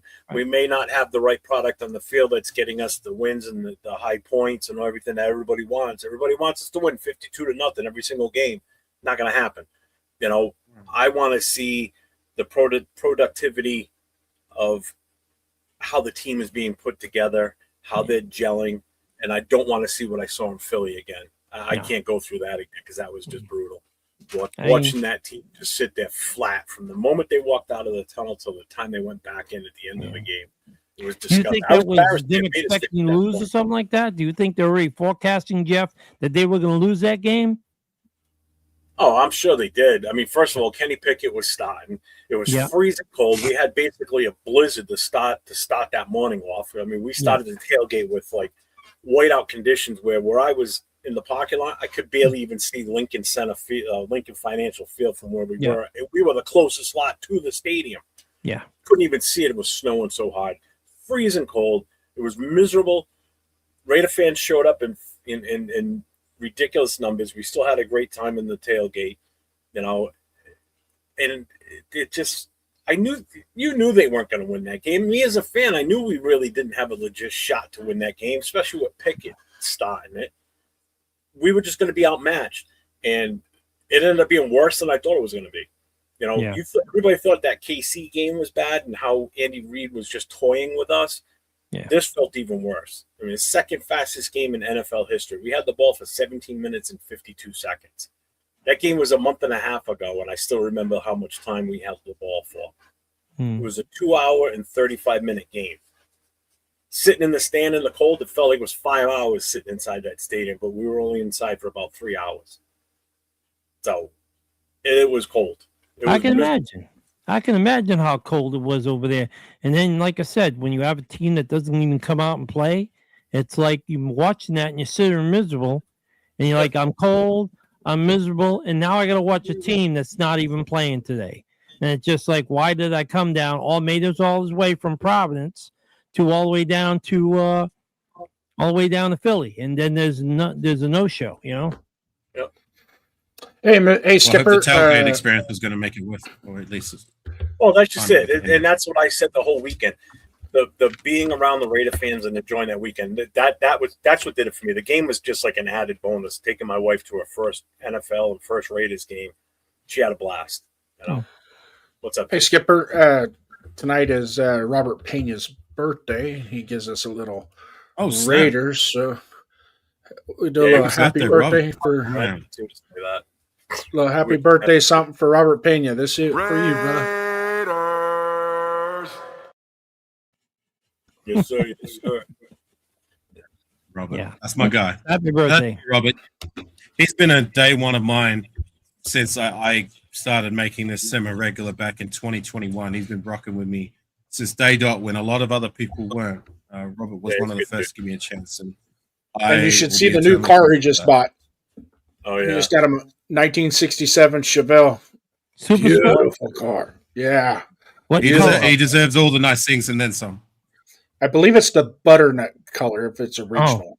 But now it has that's a nice suit because my father had a '69 Chevelle Super Sport, and he loved that car. He loved that car to death. I got a black with white stripe 71 sitting in the garage. Oh, nice. So nice. All right, backstage I go. Just disappears. Mr. Wizard. I'm glad he brought that up. Like I had no idea, but. Yeah, Robert deserves all the flowers. He supports all of us, and I, for one, do not take it for granted. And I will try to make it a point the next time I'm in the US. Sorry, I'll just finish. Good. The next time I'm in the US, I really want to try and link up with Robert. He deserves that. I will say this about Robert Pena. Every time I make a studio, like whenever I make the show, he's the first one to put a salute in the chat 99.9% of the time. And then after the show is over, he's the first one to post a comment, and it's usually the salute comment every single time. Yeah. So, Like, I appreciate that. Some people don't realize how much that means sometimes, that, people actually, care enough about what we do that, they take time out of their day to do that, and I appreciate that.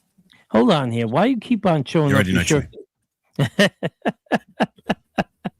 Why not? Why the fuck not? Why not? Why not? Why not? Who knows? It's Mendoza.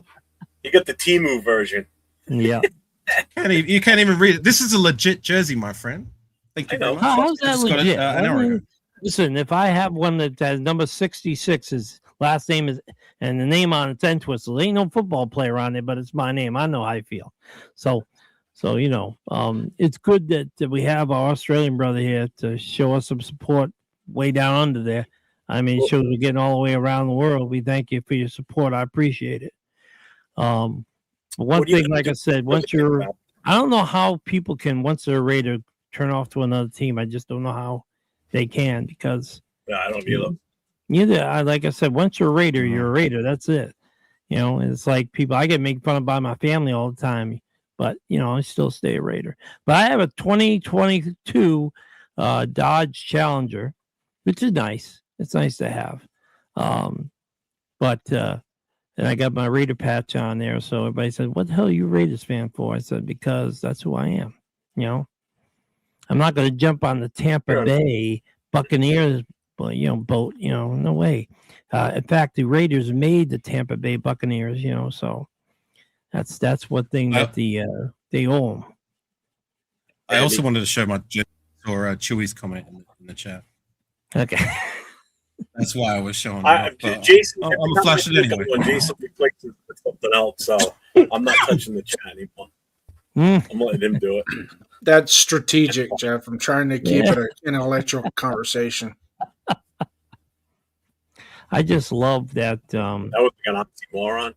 With all the comments and everything, and people just letting out the facts as far as what we had and what we didn't have.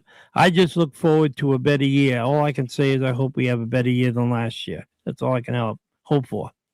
Better year than last year. Duncan, I don't know. That's the first I heard about it was the other day that the Seahawks were even possibly up for sale. So I don't even know what's going on with that. I just want hope that there's a direction. That's what I want. Yeah.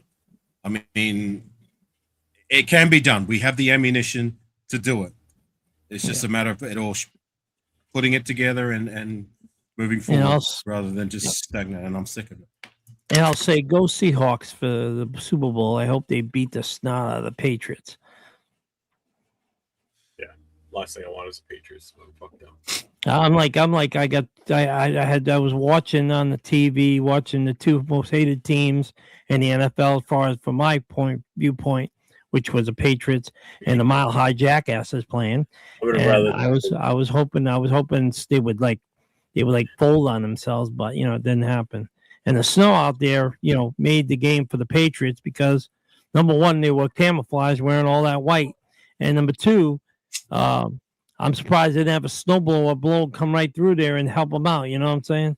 Yeah. Even Donkey, even Mile High Jackass Stadium, you still, you hope for. So I know, Apicassi, you were talking about like a direction, and I thought we had that going into last year. Right. Not so much in the free agency because I think they blew it in free agency last year. We didn't do enough in free agency, especially for the O-line. And I thought I saw his vision when he grabbed those two offensive linemen. Yeah, they weren't the ideal guys, but he added size, he added depth to the offense of line. And I thought that's where we were going with this. But then once the preseason started and everything started with how bad we were that first preseason game, and then his presser afterwards explaining his take on how the offensive line was going to be figured out throughout the season. And that's it. That told me right there that the two guys he drafted were not even part of the equation. somehow they weren't being coached right from the get go, because at least Rodgers would have had an immediate impact on that team. I'm telling you, what I saw There when was he finally multiple got his chance, instances, yeah, when he finally got his multiple chance out instances. on the field, I see these guys who don't even make the NFL draft, and you're wondering, like, okay, well, they didn't see you as a potential, but you could be something great, coming in. Maybe you are, maybe you hook on to a team, maybe just the right fit for any team, just picking up on them and going crazy with them, making sure they match you as far as your talent wise going. what were you going to say, Um, Alpha? I was just going to say there seems to have been multiple disconnects between a few of the coaches, the players, or whatever it may be. And it's another thing that kind of led to the demise. We can't have that again.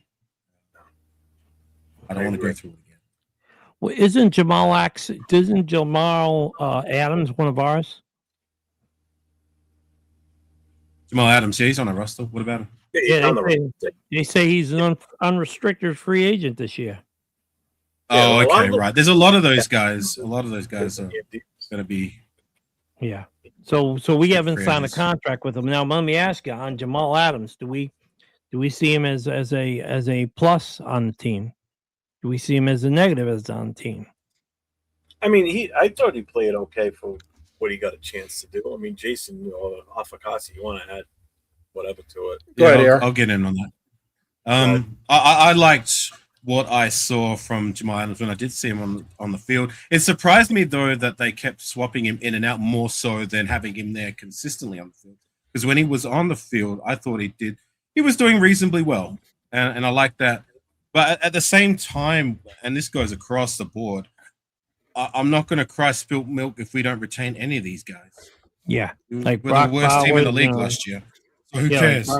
The only people I care about are the genuine, the guys who I believe have a future with the team, like our draft picks in Bowers, Jency, JPJ, and our franchise player being Max Crosby. Yeah. Most of everybody else are the drafted guys who you need to give time. These guys who were just here on 1-year deals, who even if they did contribute, am I going to cry if they go? No. I mean, if you guys got, you got actual players who are here and they're playing and they're dedicated to the Raiders and want a future with the Raiders, making sure they succeed in what they do as far as their positions, as far as, what they're doing, as far as making plays, as far as being a Raider, as far as, wins, I'm all for that. But if they're just here for a year because they're just trying to make money, well, you can make money elsewhere too. You want to be dedicated to us, and fine. But you don't want to be dedicated to us, and go somewhere else and play. I mean, if you don't want to, 1 year is, go play who you want to play with. So or stay with us. Just to add to the Jamal Adams with Avocasi, is Jamal Adams actually had a lot of repetition. He had a pitch count because of his injury history. So I don't think they wanted to overexert him and put him in a position where he gets hurt again. Yeah. That's one. Number two, 23 expiring contracts we have on our roster. Right. When the new league year starts. So that's a lot of holes to fill. Some of those guys we could probably pick up on another 1-year contract, like a Malcolm Koonce. Get Malcolm Koonce maybe a $4 million deal instead of that $13 million deal, because he was starting to show up a little bit as the season was coming along. The results weren't all that great, but you started to see him a little bit as far as he was influencing plays, kind of influencing the pocket a little bit. I mean, he wasn't getting home, but you can start to see it a little bit. And that's a telltale sign of the type of injury that he had and how long it had been, with the type of position that he was playing. So you can kind of correlate, okay, as the season, towards the end of the season, week 14, week 15, week 16, week 17, you can start to see it. Maybe we can go, maybe next year we can take another, but I'm not going to give him a $13 million contract. He's going to get a $3 or $4 million contract, which is fair, and then let him move on. If he doesn't want it, go somewhere else. We'll figure out a way to fill your hole, because there's right. Right now, there's about 9 decent I say decent, not showstoppers, but decent to above average edge rushers / defensive tackles that are coming out in the draft. Mhm. That we could pick up one. I mean, and put them in, and hopefully, um, they're definitely going to be better than Tyree Wilson. That's Yeah. for sure. Right. Well, agree. I don't know if they're going to be better than Tyree off the bat with Tyree where Tyree's at now. If he can be, great, fantastic. I'm all for taking a swing in the draft if there's a guy who's ready to contribute immediately, more so than say Tyree or Malcolm. Because to your point, like the things you said about Malcolm, as much as I get on Tyree Wilson, Tyree was starting to do that too towards the end of the season. Am I going to stop being critical of the production we've gotten from Tyree? Absolutely not. I've said it many times. It's nowhere near the bare minimum that you expect from a first round draft selection. You know what I'm saying? But at least you can see that he has been trending upwards. And while it's late, he still has year 4 to maybe fulfill maybe part of that potential. But I'm with you, man. I wouldn't mind taking a swing at defensive end. I mean, we found Max Crosby in round 4, right? Yep. My question is, do you think some of these players, well, 1 year they hold back their talent because they figure that if they show too much, they'll be like let go? No, that Or makes no they're all sense. about- Why would you do that if you're wanting to play for another contract? Right, If and you that's want, what I'm. you've only got. So from where I stand, like it wouldn't make any sense, being that like you want to maximize your production. So when you do come up for a contract, you're going to maximize how much teams are willing to offer you. If you're not going to play well enough for teams to want to pay you, that makes no sense to me. So Yeah, I it just doesn't look at matter it what like team you're on, even if it's the worst. So yeah, I just look at it like, you say, why would they hold back? But my question is that, these guys, they have a like an agenda for themselves. And like they have, well, I want to do this, I want to do that. Well, why wouldn't you do it with the team you're with? And why wouldn't you do it, to prove yourself as a football player where you're all of a sudden you're like questionable now because what you're not doing as well. right. Like I said, I just there's other, I guess, factors at play as to why they didn't produce as well as say players like these players that went to other teams last season. I'll give you an example. Divine Diablo. It was always halfway decent for us. Okay, can start, can be rotation, whatever. He goes on to the Atlanta Falcons, I believe, and he goes on to be playing at close to a Pro Bowl level. And we see this time in, time out. To your point, I guess, where these former Raiders go to other teams and they just mystically figure it out. But I just look at it from, it doesn't make any sense if you're coming up to a year where you're a free agent or you're coming off a contract that you would hold your play back, because at the end of the day, you're only hurting yourself and your bank account. And these players have only got one chance in their life to make the money that they're going to make playing professional football. Because once the lights are off, once their season's over, they got to go to other ventures, and hopefully there's something else at the end of the tunnel. But if there's not, then, how many players have we lost to the Raiders? How many players have we lost to the Raiders? How many players have we lost to New England? I mean, how many good players who wanted to play with New England did want to play with us, and their whole thing is getting to New England and playing? Like that guy last year who wasn't doing so well, and all of a sudden he gets on this fantastic team. He's in the Super Bowl this year. It's What like about I say, these guys have their own agendas to get elsewhere so they can play with the team they desire to play with. They dreamed about playing with. Well, I don't get your point, because Spillane was a great player for us. Chason was fine when he was with us. I don't understand. Like I said, I'm just figuring these players. I can get. I can give you another example. I guess maybe that goes to your point, but I see it more so that it was bad decision making and possibly coaching. Say a Mumford. Now he's a guy we cut who wasn't playing well for us at right tackle in the preseason, and from what I understand, he might possibly be starting for New England next week at right tackle for the Super Bowl making Patriots. I mean, make of that what you. And I guess it does go a little bit to your point, but I don't look at it that he was holding himself back deliberately. More so, it was just bad coaching, bad decision making. Because all of our offensive linemen regressed last season, right? Yeah, I'm just saying these guys got their own agenda. Every player that I see besides Max Crosby and a few players got their own agenda.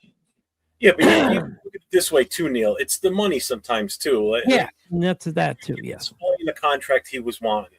All right, so New England, we were going to be outbid by New England for pretty much anybody at that point because they had way more than we did last year. Yeah. So you're going to look at what we gave up by not paying him what Spillane wanted. For the money that we would have paid for Spillane, we ended up signing 3 or 4 different linebackers that all collectively did their part to do what they did out there. Were they collectively as good as him? Probably not, no. But, again, we got 3 players that we could rotate 3 through versus just one guy. You know what I'm saying? That's kind of where you got to look at it that way, too. Yeah. I just look at people's agendas. That's all I look at. I look at agendas. I look at people's personal agendas. Agendas in some cases. I don't think there's agendas. Okay. At the same time, like if you go for quality over quantity, like you were saying that we went re-signing Spillane and got these other 4 guys. But if we'd have kept that one quality guy on the door and had other pieces, maybe cheaper pieces around him, and if he was good enough to elevate that, because he's that good, like much like say, I guess you could say Max Crosby. I mean, he is that good where he elevates the rest of our defensive line because the rest of the defensive line, look at it, ain't that great, right? But because we got Max Crosby, I'm not saying Spillane is Max Crosby. I'm just saying like you've got a quality enough to maybe elevate the rest of the line, the positional group. Then it could. I mean, like I said, it's just my way of thinking. It's just my way of trying to analyze why we've been in the back picture, because these people always have their own agendas. The players have their own agendas. Everybody says, like Tom Brady, he was a big San Francisco guy. He ended up in New England under Mr. He was a true quarterback. Where he's only in the backfield, true backfield. Once he was out of the pocket. I'm trying to see how you're equating that to an agenda for him, though. He was drafted by the Raiders. I mean, I understand that he was drafted, but he fell into a perfect position. I mean, but the thing is that losing me, Neil. What's that? You're losing me, Neil. I know. I'm just looking at, like I said, if we got players playing for the Raiders and they play well, I don't care. But as long as that's what they're there for, their personal agendas, screw the personal agendas, we'll send them down to New Orleans, okay? Send them down in New Orleans and have them play for them. Don't send them to New England. These guys just want, I want to go to New England. No. These guys are free agents. They're free to go where they want. These guys are free agents. They go where they want. We don't have any say in that. If we don't re-sign them, they could go play for the Antarctica friggin' Eskimos if they wanted to. Yeah. Even trades. And if the deal's with a team that we don't like, it's a deal that we got to stand by because it works best for us and works best for them. Yeah. Just real quick, shout out to Diesel in the chat. What's up, Diesel? Shout out to Hummer. I saw you pull through here. Cool, Kev. I want to get to your point in a second here about Pratt, because now that I'm seeing that, and I'm like, you know what? That actually makes perfect sense. Sue, I see Sue's in the house. What's up, Sue? 46MD, what's up, man? How you doing, brother? James Furpo's in the house. Let's hit him up real quick here. Just taking a quick break so we can just do it. Raiders. Yeah. Well, let's see. No, hold on. That guy is Broncos with the last name Broncos. Okay, hold on. I gotta mute you there for a second, dude. Hold on. Try to get through some shit here. I just want to get back to what he said about Pratt, how Pratt was talking bad about the coaches and everything. And now there's 2 situations that happened this past season that I want to comment on now based on what Kev said. And he makes perfect sense now. Now I'm seeing the big picture here. So before week 1 season, or before season, week 1 before the season started, we had brought Amari Cooper in. Okay, he was in the building for about 20 minutes. It felt like, and he finally said, "You know what? I'm retiring." And we made fun of it that, as the season went on, it's like, now we know why he left, probably because he saw the shit show that this team potentially could be. Then you add Jermaine Pratt to that, where he was talking about the coaching staff and how it's dysfunctional and everything. And what happened to him? We ship him off to Indy. He does great while he's up there, okay? Amari Cooper stays retired. So the writing was on the wall, but I think some of us didn't realize it right away at that point. I know I didn't until it's finally clicking now, because now with all the Brennan Carroll crap coming out, and now you look at Cooper, why he left. We don't know the full reason why he left, other than the fact that he wanted to retire. Could it have been he was out of shape? Who knows? But he could have seen what the direction the team was I'd going. say it was the latter. I think it was too. I think it was the direction of the team. And then you see what Pratt did, and they ship him off. So I think there was more to it than what we're really being led on to believe. And that is part of the reason why I personally, I don't want any coach left. And I know people love Leonard from the defensive side, and because he's in tight with Max, I don't care. That is part of the reason why I want nobody left from this current coaching staff. I want a complete wipeout, because I don't want any bad juju coming over from last year being dragged into this one. I want this to be as smooth ocean sailing for whoever. If it's Kubiak is guaranteed and he's here once he signs, I want it to be smooth for him. I want him, all his guys that he wants, that he knows he can trust. I don't want any leftovers. Nobody likes leftovers sometimes, right? So, Yeah. So do we have the coaching staff as far as Bill Belichick? Is there anybody? I mean, not Bill Belichick. Pete Carroll. Do we have anything left over? Everybody's still there. The only ones that are gone are anybody that's left the team. So Pete Carroll's removed from the ranks. Patrick Graham's off of there. There's a couple others that are missing from there. But until, they're all still employed by the team, but eventually they're going to be obviously either retained or let go, but I want them gone.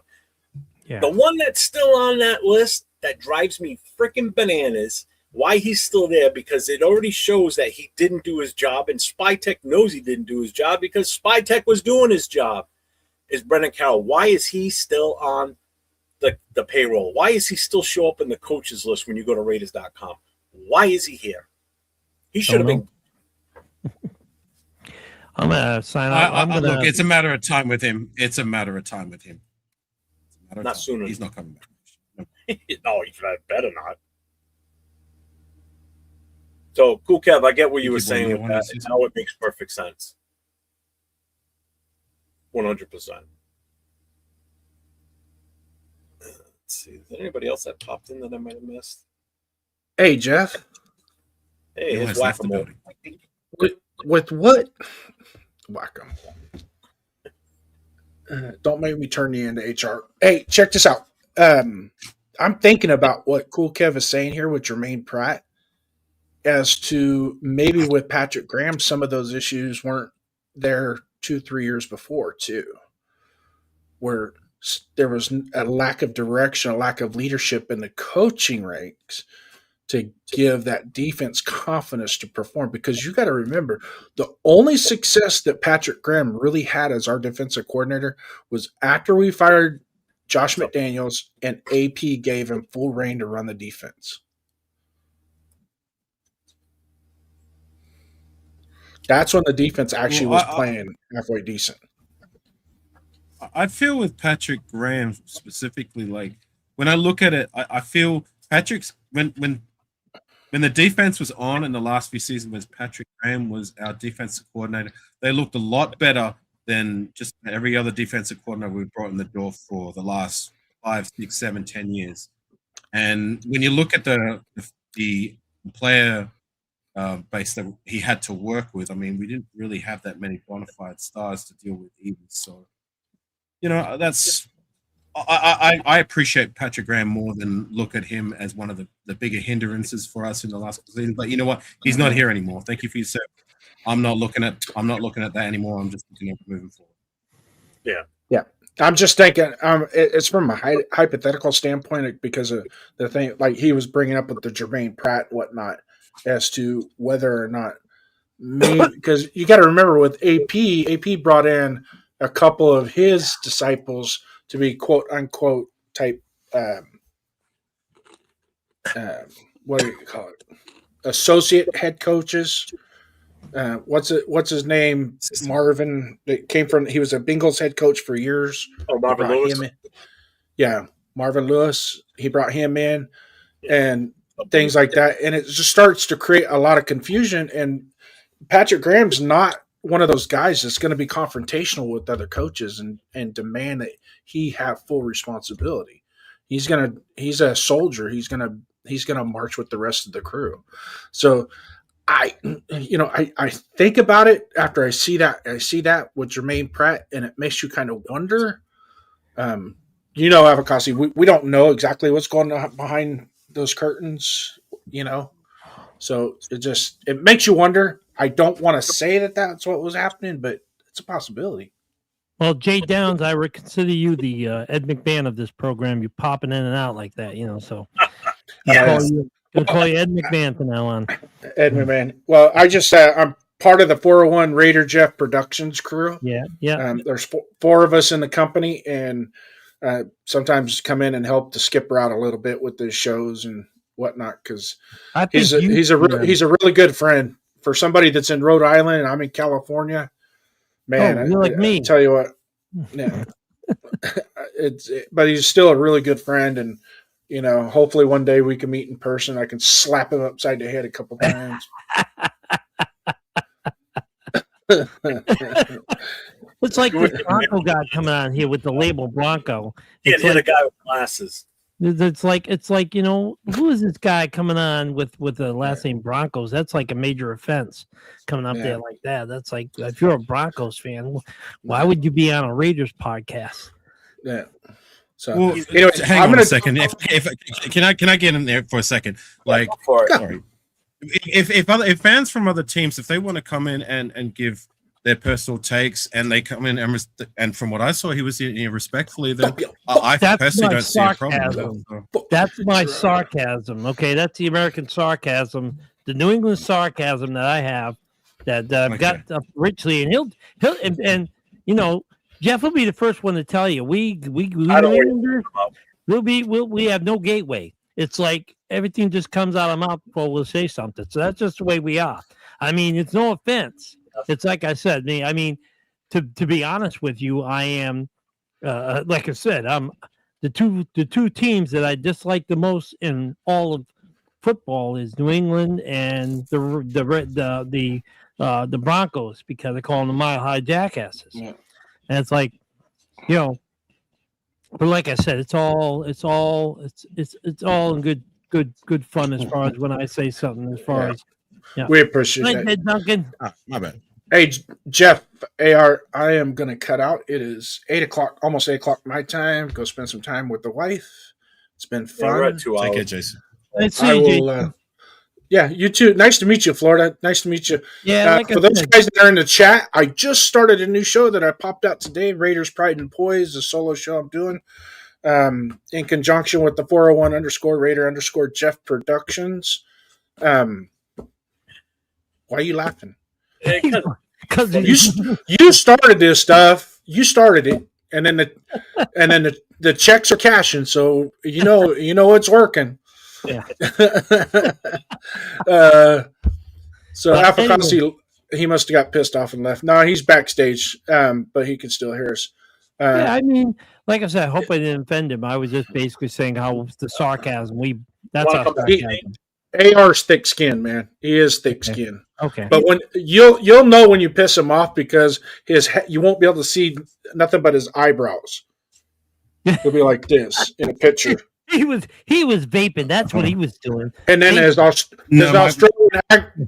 Australian accent will disappear real quick. Come on, man! I'm not that bad. No, I had to go sit you. I don't know that. I didn't know that. I just want to make sure. No, I appreciate you, Florida. I thought you were talking. I do have a suggestion for some people that have stupid things. I do have a suggestion for some people that have a tendency to say stupid stuff. It's real simple. If you take your bottom lip and pull it over your top lip, you will shut the fuck up. It's guaranteed, proven fact, scientifically proven. And AR, I'm on the Mendoza train too. Have been since the beginning of the year, just so you know. But I, out of respect for my co-partner here, we're trying to keep it as. But he also knows I have a penchant for reality as well, right? And knowing that there's you just can't sell yourself on that pick. You have to be open to other options, and we know that if the Jets are the only ones I would trade with at this point, because they have the assets that I want. That can give us the most. That's the thing. They have the assets that I want. Yeah. And if they come in with equal to what the Chicago Bears got with the Carolina Panthers for that one spot, then I'm good with that. I'm good with it.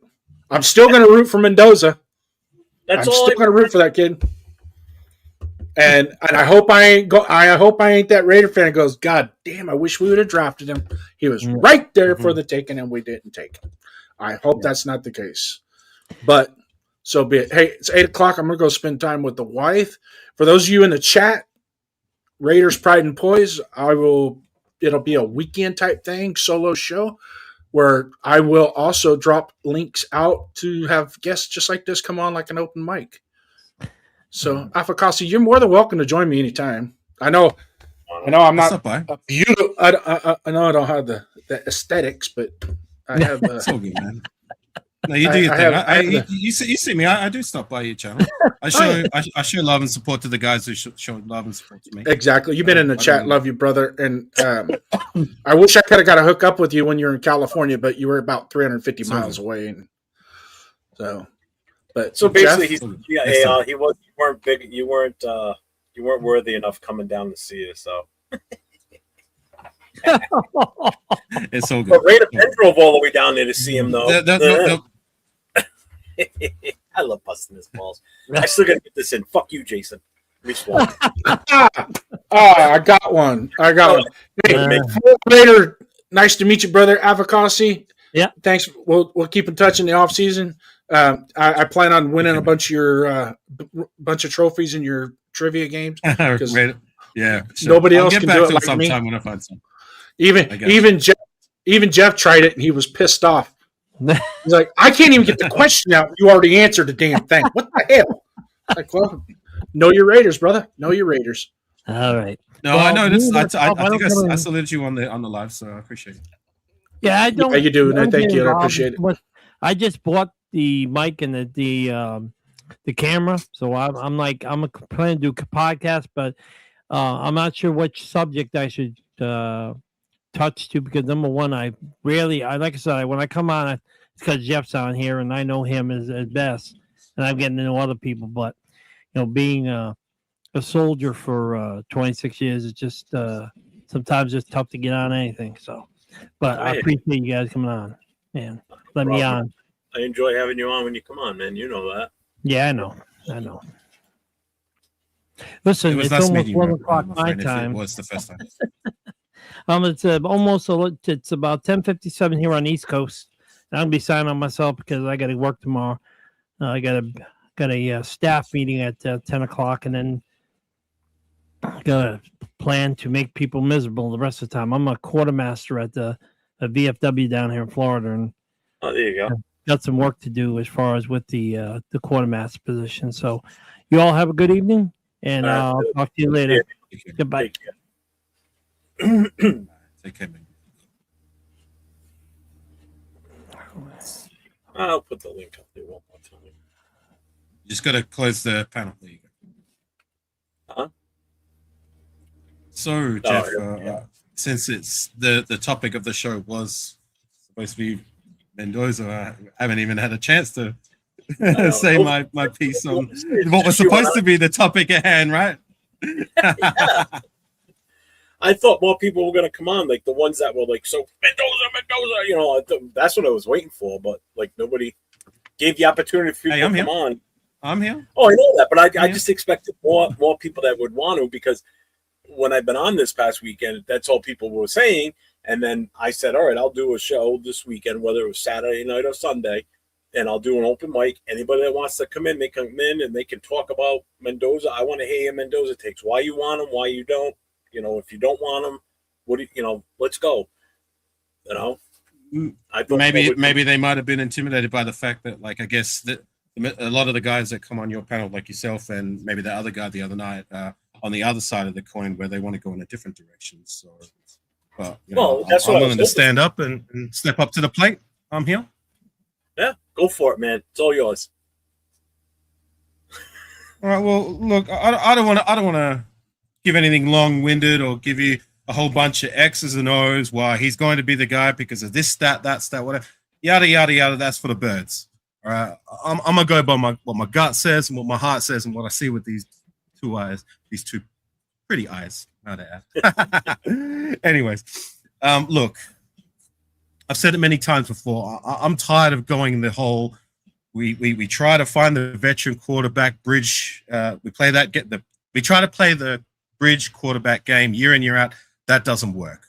Okay, we draft these quarterbacks in later rounds who they may be good enough to be a serviceable rotation guy or a guy who can come in a pinch and win us some games, like an Aiden O'Connell, or they just don't pan out at all, like a Cam Miller or whatever it may be. But in the last 20 years, 2 decades, since Jamarcus Russell, we haven't even tried to address the quarterback position outside of Derek Carr when he provided some stability. And I'm tired of waiting. I'm not doing it anymore. Okay? I don't want to talk about no trades when we literally have the first pick of the draft. There is a guy there that I've seen play, and I don't watch much college tape, but I was paying attention to what he does. Okay? This is a good kid, a guy that comes from a good foundation. He's a championship winner. He's a leader. And I know what my eyes saw when he was making plays, especially that 4th and 5 when he had to scramble 13 yards, running through a defense, a tenacious defense, the best defense in the country, to will his way to win. You know what I'm saying? And that's what I want. I want a winner. I want a leader. I want someone that we can get behind and there's a hope that can be the guy in time. You know what I'm saying? Like, I get it. Like, I'm not expecting the world right from the jump. I'm willing to give him some time. But we're never gonna make the shots we don't take, and I'm tired of going year in and year out without trying to take that shot. We have the number 1 pick. Just take the damn shot. If he doesn't work out, if it is all doom and gloom, like you worry so much that it's going to be Jeff, reluctantly, I can live with that. At least we tried something different. Okay, but I'm not. But if it does work out, just let me. Hey, I'm not saying you are. I'm just saying, like, sometimes you do talk about what if it goes wrong. You spend a lot of time, and respectfully, you spend a lot of time looking at what if it goes wrong. What I want to look at is what if it goes right? What if it goes right? What if he does turn out to be the guy? Because I tell you what, if we get it right at the quarterback position, rather than going any other route in the draft, even if including trades, if we get 2 or 3 other guys in the first round and they all pan out, we get it right with our first round draft selection of a quarterback, the team is going to transcend more towards where we want to be a lot faster than it would with these other, if we go in another direction. So that's my take on the Mendoza. I'm all aboard Mendoza. Just get our guy and let's go. Talk that shit. I love it. What's up, boys? What's up? How we doing tonight? All right, and you? I'm sick, under the weather. That's why my voice sounds weird. But I wanted to come on just to, to support Mendoza with you, Jeff. I love you. Oh, me. Let's go, AR. Just real quick, I've said it before. I don't have a problem with the kid's talent and taking him, provided we get everything set up. I'm just more of an open book when it comes to what we do with that number 1 pick. I'm not so engrossed with taking that one particular player at number 1, and because it's what we need. We need a quarterback. We haven't had one for years. I get that.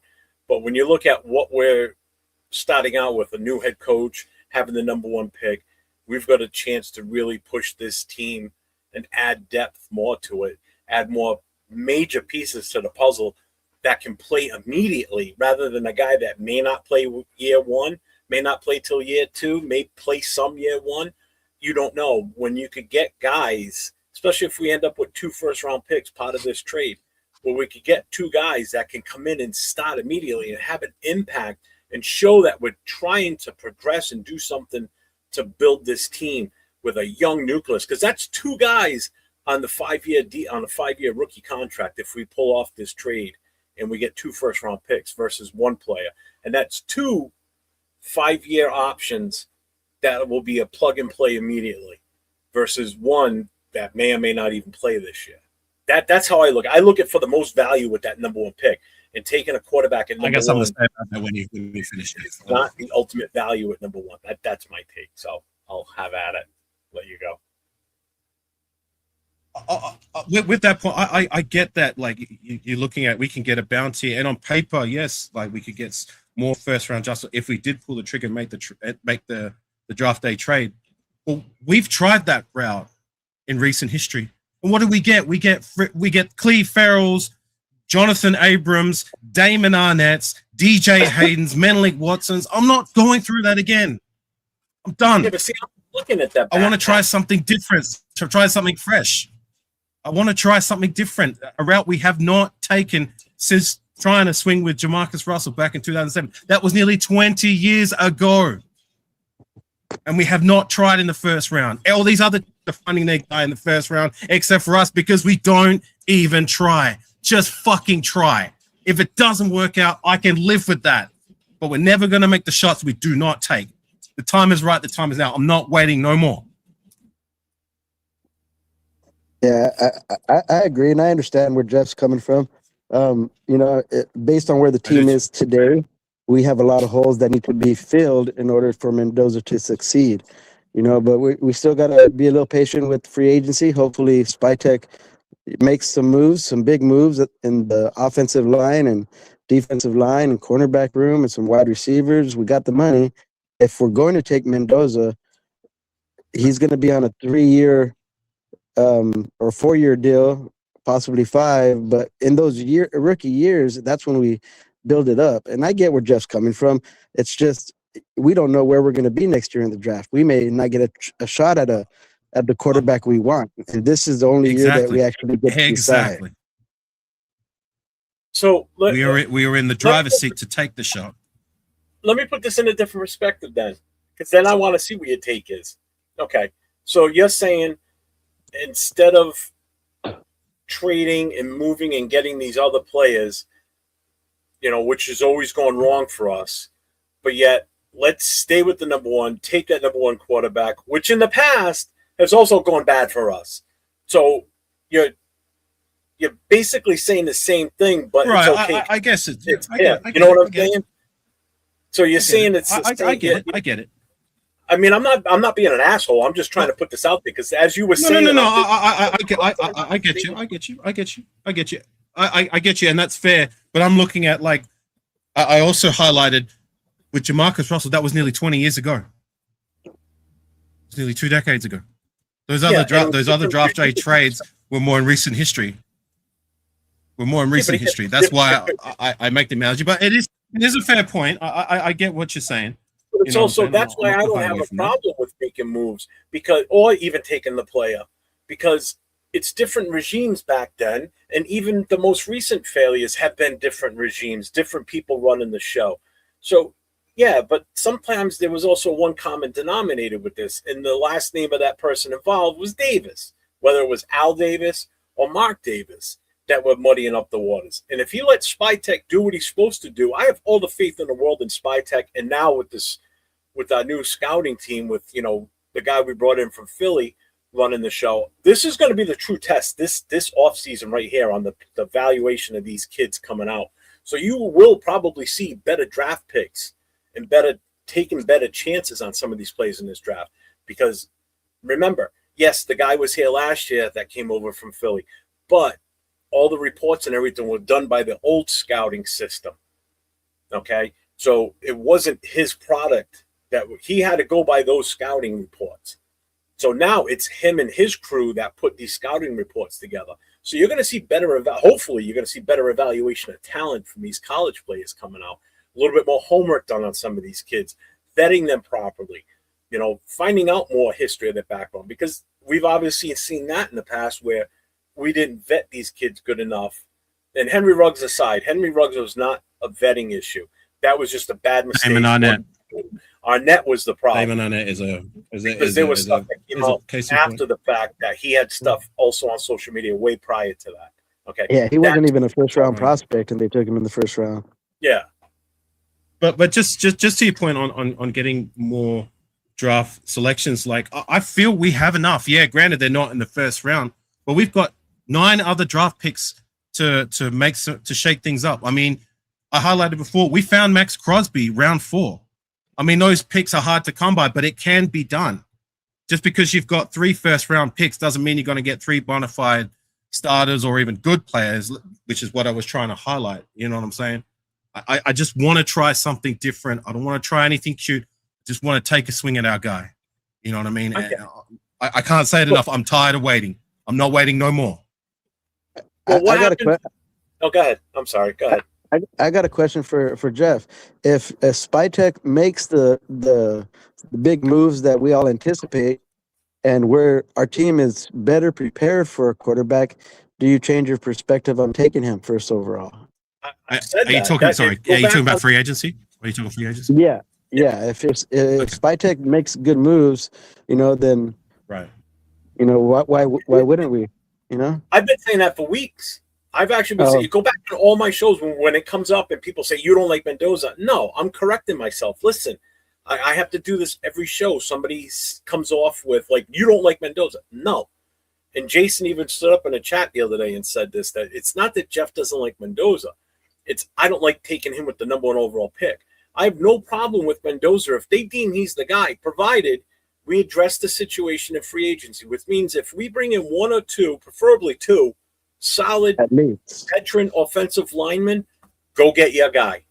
I'm all on board, and I'll support the kid 100% and pray to God that he's the guy going forward for the future of this team and puts us in a position to win. If we don't address it in free agency, at that point, it's already going to be too late, okay? Because now you're going to have to hope that we address it in the draft. Because if we come back another season with Kappa and Parham and all these other crappy players that we have, granted, we've got Miller, okay? You've got JPJ. You've got hope with that kid Rogers, because I think he's going to be a starter next year, hands down. Glaze, I don't know what's up with him. He looked awful this past season. Hopefully he gets. He looked terrible. Together. He looked absolutely a pitiful. He was getting burned left and right. Yeah, moving the guard. Right. Shit fixed. But, so now I think we all agree that a lot of that had to do with coaching, right? Oh, 100%. 100%. Yeah, right. But again, we still need. Sorry, Jeff. Go ahead. We need to plan for the future with Colton Miller. Obviously, we've only got him for 2 years, and yes, he's still the top. I think he's still one of the top left tackles in the league when he's healthy. Okay, but if we address it in free agency and bring in at least 2 guys that can solidify that offensive line, and then give you a chance to let Grant grow a little bit more, because Grant may not be ready yet. Who knows? And to get some confidence back in Glaze, to where they can eventually take back over as the future youth of this offensive line. I'm all for it. Because if we go into this if we go into the season with what we have now, and they are not any better physically and performing on the field, Mendoza will not survive, especially if we have to start him with that offensive line. Because you saw what Gino, as a veteran, couldn't do and was getting his ass whooped. He had almost 60 sacks last season. That's insane. We can't do that with a rookie. You'll kill that kid's confidence, and then you fluster him. I know he's like super smart and all that shit. There's nothing that can take the place of that, and then getting hit constantly over and over and over. You're going to be shell shocked. It's going to have PTSD back there. I'm right there with you on that. I agree. I want us to bring in 1, maybe 2 decent, good enough, maybe even the best available offensive lineman via free agency. But I do still believe that there is some young pieces there that should have been better, and I believe can be better with better coaching. We've got a young nucleus. We've drafted 4 offensive linemen in the last 2 years alone. You know what I'm saying? Who I think should be better than what they produced last year. But say I'm just going to play devil's advocate for a minute. Say we don't address it properly in free agency, like you said. Say we don't find some offensive linemen via free agency that we hope to find. Let me take you back to 2014. Remember when we drafted Derek Carr? Remember, he started year one. So, I mean, he wasn't the best, but he wasn't all the way bad. You know, he did reasonably enough to say, okay, we can get behind this guy, even though we lost 10 straight. What's up, He didn't have the car insurance year one. Remember that. That came year two. correct. So as much as it's not an ideal scenario, you know what I mean? I still want us to go all in on Mendoza first round specifically, and then find the pieces that we can via the rest of the draft with 9 draft selections as it stand. But I just wanted you to take that into consideration too, Jeff, that it may not work out straight away in year one if we don't address the offensive line like we want to, but it can work out in the end if we give it time. That's all I'm trying to say. And I get it. And my take on that would be, if they don't fix the line, then if they do take Mendoza, then I would sit him for that first year and let AOC or whoever other quarterback they want to bring in, you know, be that first year bridge. And then year 2, we fix the line. But I wouldn't put Mendoza out there unless we fix the line. Fix the line has to Can I be just priority. one comment? Go ahead. Yeah, no, I agree. I agree with you there. Just to all eyes on G's comment, and salute you all eyes. He says that they forced Carr to start. He should have said no. He actually earned the job in preseason. I remember it like it was yesterday. I remember because we had what's that other veteran guy, the one from the Texans come in, Matt Shaw, who was supposed to be the guy. He wasn't that great. He was pretty awful in preseason. Derek Carr played very well in preseason. I remember that last game against Seattle, he played very well. He had numerous touchdowns and played well enough to start that season. So I think that's unfair to say that we forced him to start. I believe he earned it.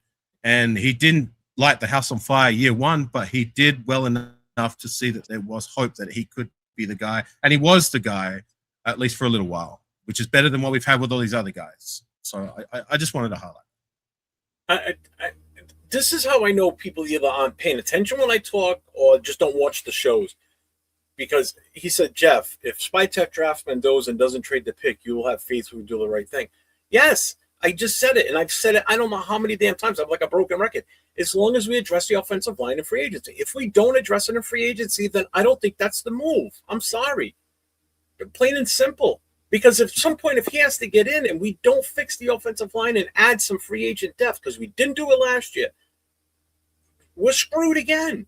And it won't matter who's playing quarterback there, because if we end up keeping Geno Smith and he starts the season, we're going to be in the same boat we were last year, regardless of who the head coach is and who the offensive line coach. The talent's not there.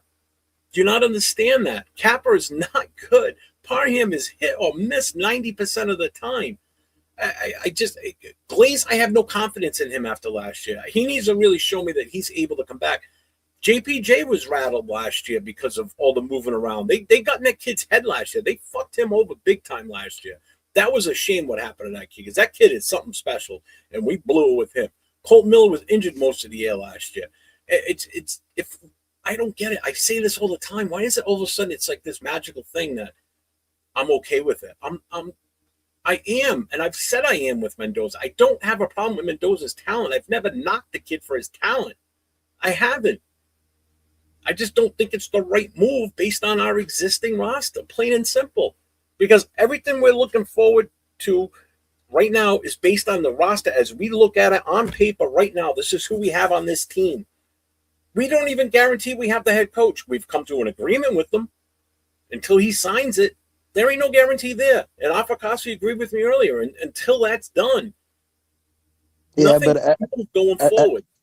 At some point, you got to see the bigger picture as well. You know, I know that's the team we have right now. But see the bigger picture, and that's what people don't understand, and that's what drives me nuts. And I don't like getting on the rant, but Jesus Christ, I don't fucking get it sometimes. No, I get it. You like Mendoza. We're not ready for him right now. Yeah, we're not ready for him right now, and you're not wrong. We're not ready for him. I'm just praying and hoping. If we drafted, let's put it this way: if he came out, if this was last year, Mendoza came out last year, and we had to start him, and we didn't bring Geno Smith in, how do you think he would do last year? Terrible. And guess what would happen? Better than these other quarterbacks, that's for damn sure. Huh? What'd you that? I said better than those other quarterbacks we had in the door, that's for damn sure. Yeah, I agree. It would be better than those. but we would have started him with such a bad situation. So again, when you look at this roster, it's the same players we have now that we had at the start of last season right now. Until things get improved, there's no guarantee that we're going to have an offensive line until they stop practicing and we see what these coaches are doing with these guys.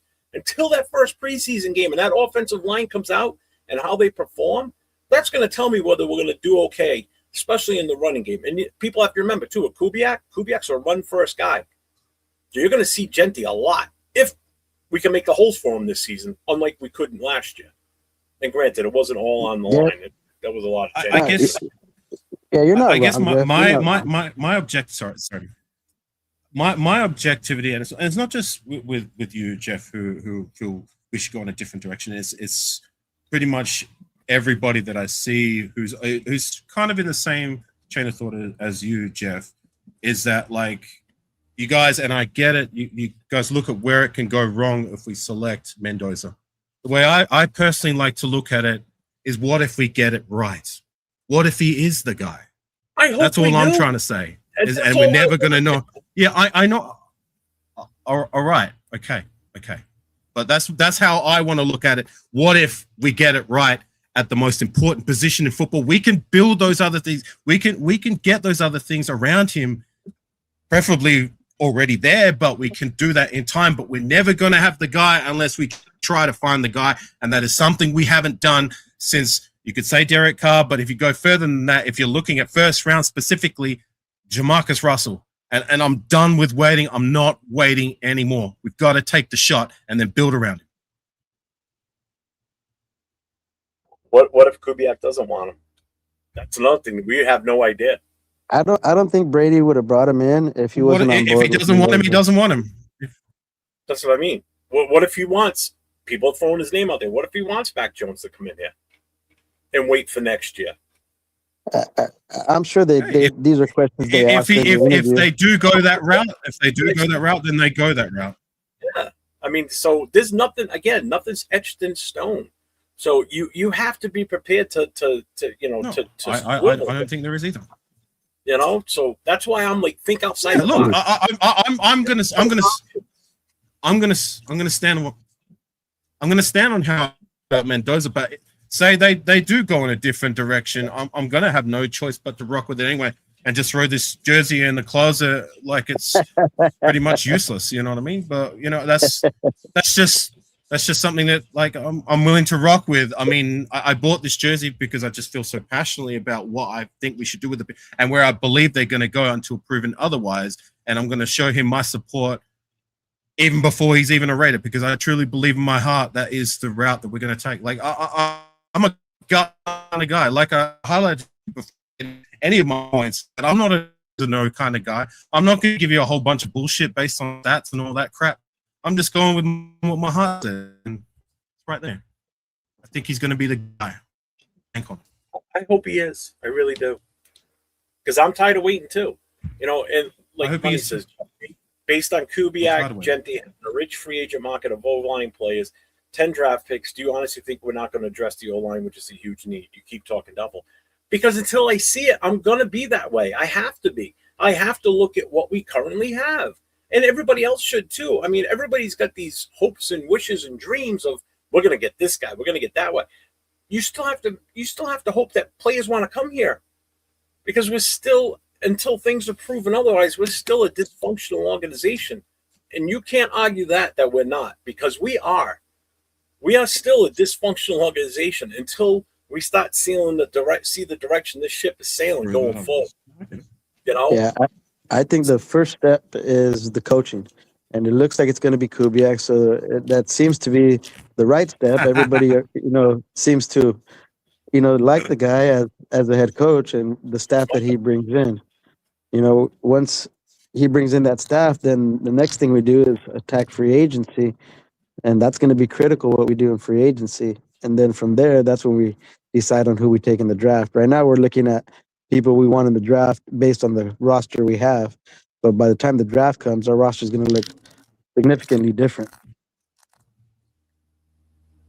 Right. It always does. But I just feel like, and before you want to go and read your super chat, Jeff, like, go ahead. I just no matter what route you take in free agency and needs for the draft, we gotta try and find our guy. But you go ahead, Jeff. Just want to shout out to Aunt Six here with the $2 super chat. Draft Alvaro Martinez and Dustin from USC. USC's a good school. I hear that Dustin guy's really good. They got a wide receiver coming out. Oh yeah, two-way player, right? Yeah. Yep. Yeah. Okay. What was I here? Arnie had a question. Shit, what was it? God dang it. I gotta go back to it now. I'm a little behind again on the chat. Fuck. Just while you're looking for that comment, I hear that, Raidersaurus. I'm just going the opposite direction where Jeff is looking at worst case scenario. I'm looking at best case scenario, and even a middle case scenario. If Mendoza, if all he is like, middle of the pack or maybe teetering on that top 10, shit, I will take that. I will take that over what we've had for the last 10, 15 years at quarterback not named Derek Carr. You know what I'm saying? I wouldn't like that to be all we get, but for me, that's still, I mean, if that's the very floor of what we get, like, we can work with that. We can't work with what we've been doing for the last, other than Derek Carr, for the last nearly, 17, 18, 19, 20 years, or ever since we had Rich Gannon. You know what I mean? Like, there's been guys that have come in that have been okay for a minute. Like, I love Jason Campbell. I'm a big Jason Campbell fan. He gave us some moments, but like, I just don't want to go this journeyman route again. And I don't want to wait for us to pull the trigger on a quarterback again when we're in the driver's seat, and hopefully we've got the number one selection this year. If we get it right with this number one selection, we will not be in this same position, hopefully, for at least another decade to come, maybe 2 decades. I don't want us to be picking number one. I'm tired of us picking in the top 10. I want us to be picking later in the draft because we're making playoff runs. You know what I'm saying? And I truly believe in my heart, it starts with taking a quarterback and then building around it. I just want to be 500. I'll take 500, man. I'll just take 3. I'll take 500. I want to win games in our own division because that's where it starts. We got to win games in our own division. If we can't get out of the basement of our own division, it don't mean shit because we got a tough division. We always have and we still do. So, Arnie, what free agents is the highest priority? Do we trade AOC, sign Cousins to Mendoza? My number one overall free agent grab attempt would be Lindenbaum, the center from Baltimore, but we're going to possibly be in a bit more possibly with the Giants because there's rumor he wants to follow Harbaugh to New York.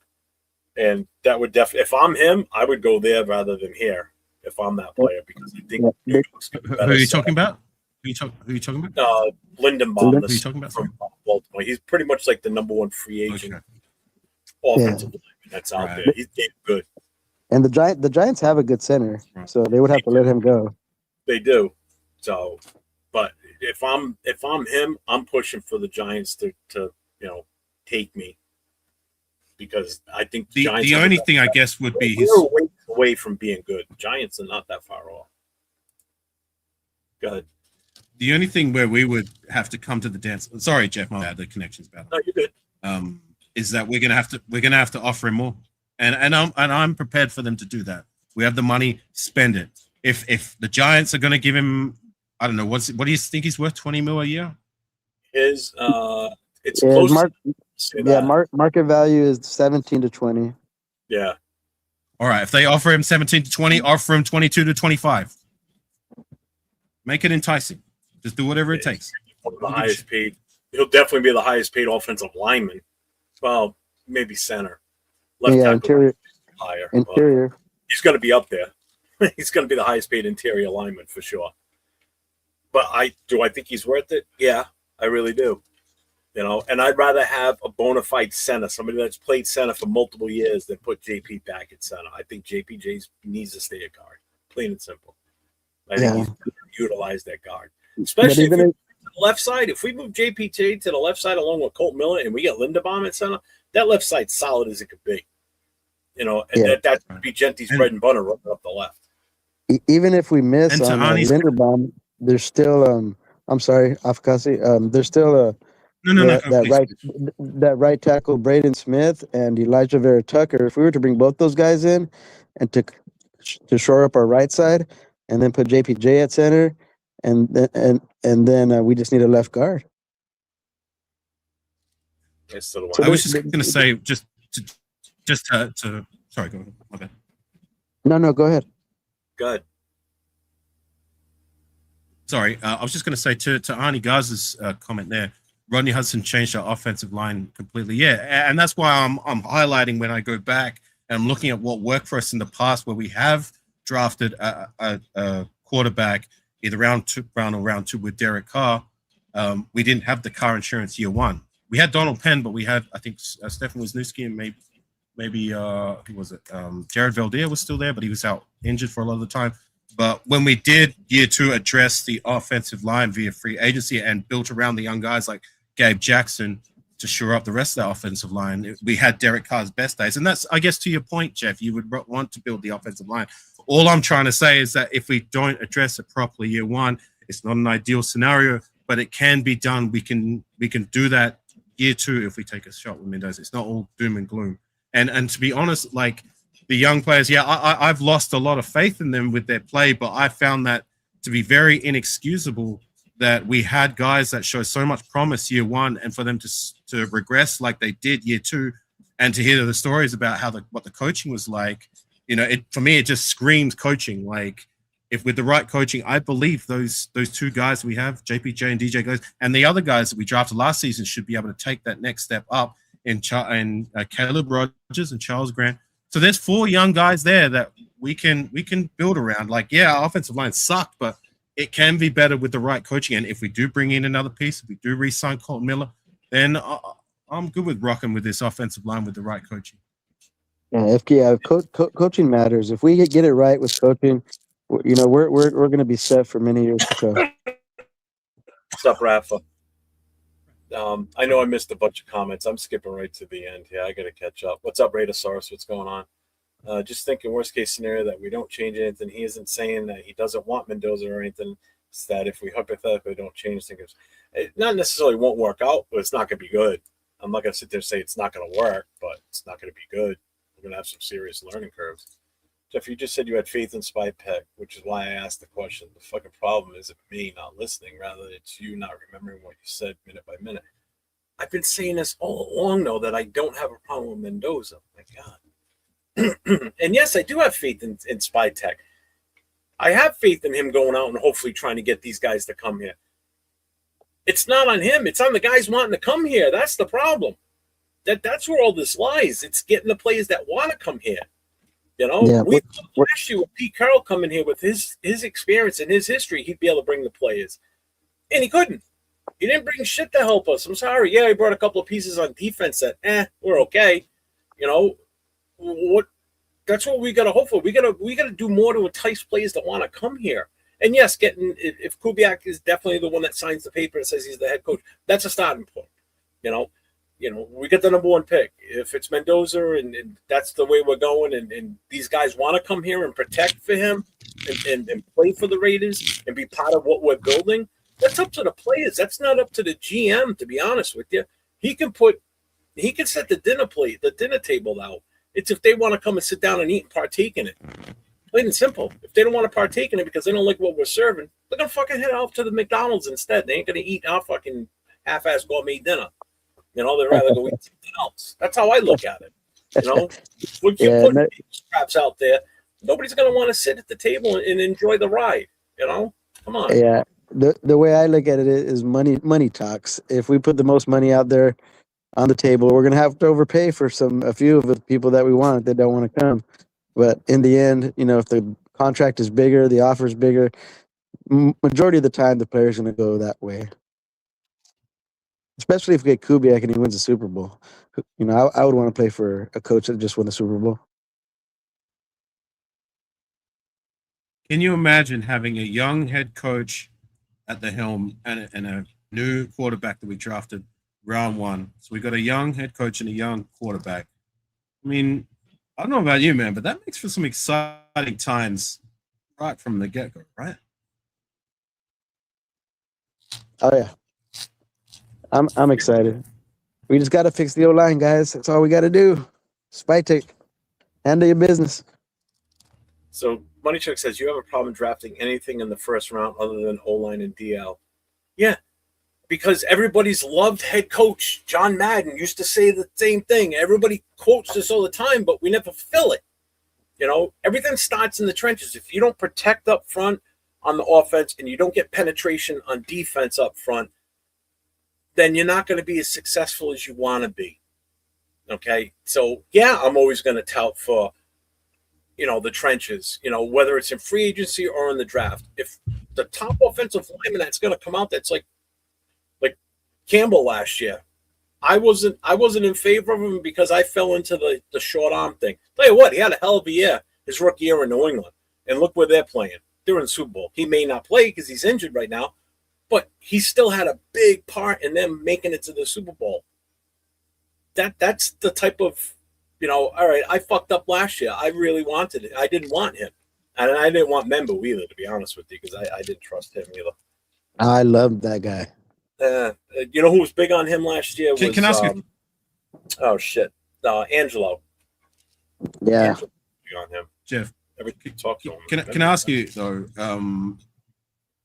Jeff, can I ask you, say we did make that trade and we got multiple picks. You obviously want to focus on offensive line or defensive line. Now, I know one of your answers would be Bain, and to be honest, say we did make a draft day trade and trade it down, Bain would be my number one priority. With the other picks, I don't know. I mean, I can give you answers on positions I'd like to address, but the players, personnel that might be available in that range, I don't know. But what about you, Jeff?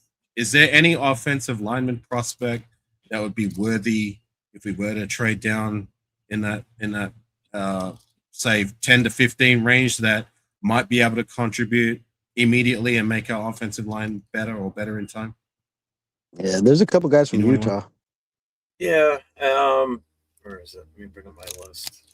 Damn it, get out here. I mean, obviously it's guard that we would be looking at, but yeah, I mean, you've got a few in there. I mean, preferably, I really wanted to grab one of the centers, but we can still get them in like possibly like the third round and such. But as far as offensive tackles, I mean, that would be they're going to be ranked higher than the guys this season as of right now. You know, I mean, you've got a few of them to choose from. Now, you get the kid from Miami. I don't even know how to pronounce his name. Moaga or Moago. I don't even know how you say his name. Kid Proctor from Alabama is damn good. You've got the kid from Utah, Fano, Lomu, Emu. You know, but if you start looking at guards, they fall off a little bit. The highest Stop butchering my people's names, Jeff. Then you say it. If I could see what how the spelling would be, I'd be able to say it eloquently. I mean, guard is. I would prefer a guard if we can't get one in free agency, but we definitely need to draft one. But we also still need corners. I mean, there's a lot we need. You know, we definitely need corners. And seriously, an edge rusher on the opposite side of Max if we don't do offensive line early. You know, again, it all depends on what we do in free agency too. I mean, there's so many options out there in free agency that we can take advantage of.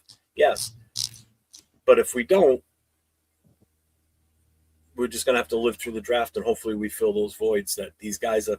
We can't have a draft like we had last year. Let's put it that way, where your second round pick wasn't even a starter. Your third round pick was a spot starter here and there in Darian Porter, but shows promise. I like the kid. Are you talking about what, Thornton or Porter? Porter. Thornton was the fourth. The third as well? No, Darian Porter was in the third. So it went Genty, Betch, Porter. What's the third that we got? The two line. I'll throw it on. Yeah, because they went back to back. What were they, like 99 and I think Rogers and Grant. Yeah, I know they were back to back because we traded back to get the two picks side by side, and we took both of them, 1-2. Yeah, it was. You're right. So the linemen were drafted with the last two picks in round 3. after Darian Porter in round 3 as well, and then Dante Thornton, you're correct, was round 4 with Tucker Henry. The guy that was our 4th round pick got more play time than our 2nd rounder. So usually your 2nd and 3rd rounders, your 2nd rounders for sure, usually turn into starters. Your 3rd rounders are more of a not reliable. How do I want to word this? Developmental. No, but they're more developmental rotational guys. Yeah, that's it. They're more of a rotational guy where they have a bigger impact on the team. Yeah. 4th round is and if they can be more than that, cool. Yeah, exactly. Yeah. No, I'm with you. When you take your 2nd round pick and you only throw to him 20 times in the entire season. I mean, come on. And then your 3rd round pick or your 4th round pick gets more play time than your 2nd round. That just shows me right there that, I still think Betch has potential. I really do. It was bad. It was bad coaching all around. Yeah, it was. I mean, stories came out of. Did you guys hear about Spytech training up the offensive linemen? Yeah, we heard. Crazy. Yeah. That's why I highlight, like, with better coaching, I believe guys like JPJ and DJ Glaze, there's no excuse from their play perspective from year 1 that they should have regressed the way they did year 2, unless it was bad coaching. That, like, all signs to point to they should have been better, even just a little bit better. So I'm still hopeful with those 2 guys and Caleb Rogers and possibly Charles Grant as well. So if we go that route again in the draft, like, I would prefer to go, if we're going to try and address the line, do it again like round 3 and onwards or whatever it may be.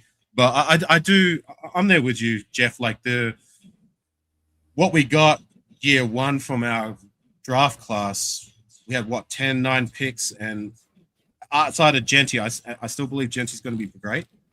I've been pretty disappointed with. Granted, you've got to give them time. Like, it's just year 1, but it was underwhelming, especially, like, I guess for me, I highlighted before the season, we really need to find at least 2-3 starters from day dot with this draft class, and we didn't.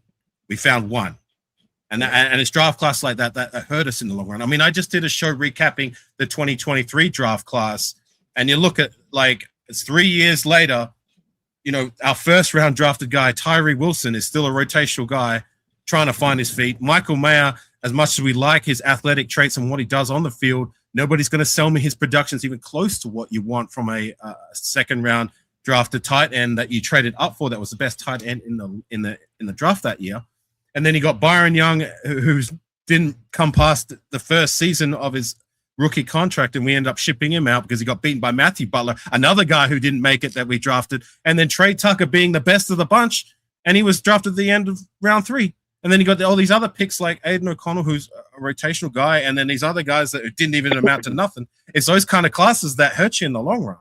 You know what I'm saying? So you can't afford to do that, especially with last year. I hope that's not what we're going to get from last year's draft class. I want it to be a lot better, but it was underwhelming. I'm right there with you, Jeff. Oh, yeah. And Money Check says you did the same thing last year. Even though Genty was the most talented player on the board, you wanted to draft position rather than talent.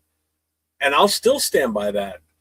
We didn't deserve Genty last year, and we didn't do him any great justice this year, obviously. We didn't. But we didn't. And I'm not knocking his talent. Again, it's not the kids. I trust Genty. We didn't get to see what Genty's full capability is in the NFL last season. I thought he was underused. We would get away from the run too fast. And why? Because we were down by so many scores because our defense couldn't stop anybody. We couldn't run the ball very well because of the line. And we couldn't really throw the ball very well because of our quarterback and our line. So it was just a jumbled mix last year of just shit. Whereas if we would have done something different with that 1st pick last year, instead of taking Genty, we could have. There was a shit ton of running backs in that draft last year. We could have taken a running back later on. We could have taken a Trevion Henderson or Judkins or whatever. There were so many different options of white running backs that had a good year last year that we could have taken, not Genty, and we could have addressed a different need, like an offensive lineman. Yeah, I would have settled for Membo, even though it wasn't my favorite last draft. You know, and I know he says this all the time. Always remember with the Jets. Well, first of all, it's the Jets. Okay, so they were in a Right, but shitty He's the doing great same on the could be Jets. I said. don't know what they're and talking about.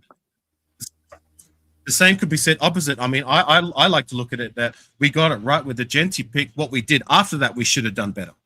You know what I'm saying? Like, you're looking at the Genty pick being wrong respectfully, and I don't believe that's the way you should be looking at it. What you should be looking at is, I think we got it right with the Genty pick. We have something there, a bona fide starter who I believe is going to be great in years to come. It's what we did after that that needs to be better. Rather than we shouldn't have drafted Genty and we should have done this instead and then gotten this guy instead. Well, you could say that same in reverse. We got it right with Genty. We should have built better after him. When I did the live draft show last year and we picked Genty number 1, I threw my hat because I was pissed because I thought we were going to go a different direction. I saw. But I calmed down the next day when we drafted the 2 offensive linemen, because then I thought, all right, now I see the big picture. Now he's going to beef up the offensive line. Hopefully one of these guys sticks and starts. And I was okay with it at that point because he did address it. So I figured, all right, fine. And that means we're going to probably see no Parham, whatever. And then the season came. And these guys never really got a fair shake. You know, 1 week, oh, he's going to start, healthy scratch. You know, so I was okay with Genty the next day and until the season started, because I thought we were addressing what he did in the 3rd round with the 2 offensive linemen. I figured at least Rodgers was going to get in the mix and have an impact, but I was fucking wrong. But do you see what I'm saying though, Jeff? Like, instead of looking at it that we shouldn't have taken Genty, we should have gone with one of those offensive line in the 1st round and done whatever in whatever other rounds to address the running back position. That's all I'm saying, is that you should look at it. Well, I personally feel like you should look at it that we got it right with Genty. What we did after is where we got it wrong. So far, I mean, you still got to give it time. And I did like the signs that Caleb Rogers and Charles Grant did started to show towards the end of the year. And I'll highlight once again, I believe these young guys can be better and should have been better than what they were last season. And I think they can be that come year 3 or year 2 with better coaching. Yeah, because if they didn't show any improvement, they'd be right up there with all the other picks that we make that we sit there and go, why the fuck did we take these guys? You know, like the Thornton pick in the 4th round. It's like, what? Could have done something different. We could have probably waited for Thornton until like the 6th round, really, to be honest with you. I guarantee he probably still would have been there. We could have gone with something else. Look, it's been underwhelming so far, but at the end of the day, it's just been year 1. We've still got to give it time to shake out. It's disheartening and it's not very encouraging, but we got to give them time. And that's why I look at it, a draft class as full stop after, or at least I give a fair assessment of them after 3 seasons, because, you know, 1 year is not really fair enough to judge a player coming out. Like, you've got to give him more time than that. 3 years, I think, is enough of a sample to say whether they've got it or they don't.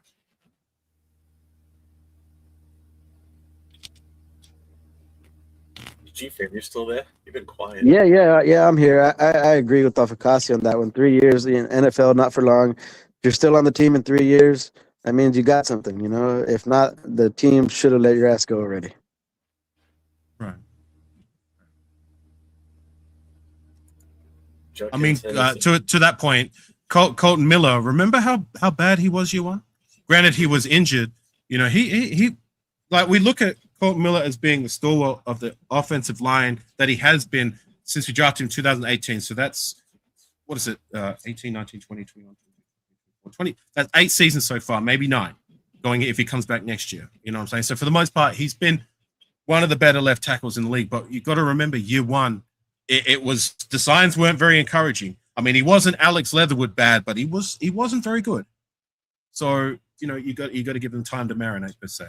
Like, the hope is there, but we I guess to that point, we've been through that song and dance with a lot of these guys who don't really project well year 1, and they just don't amount to anything after that since then, right? Yep.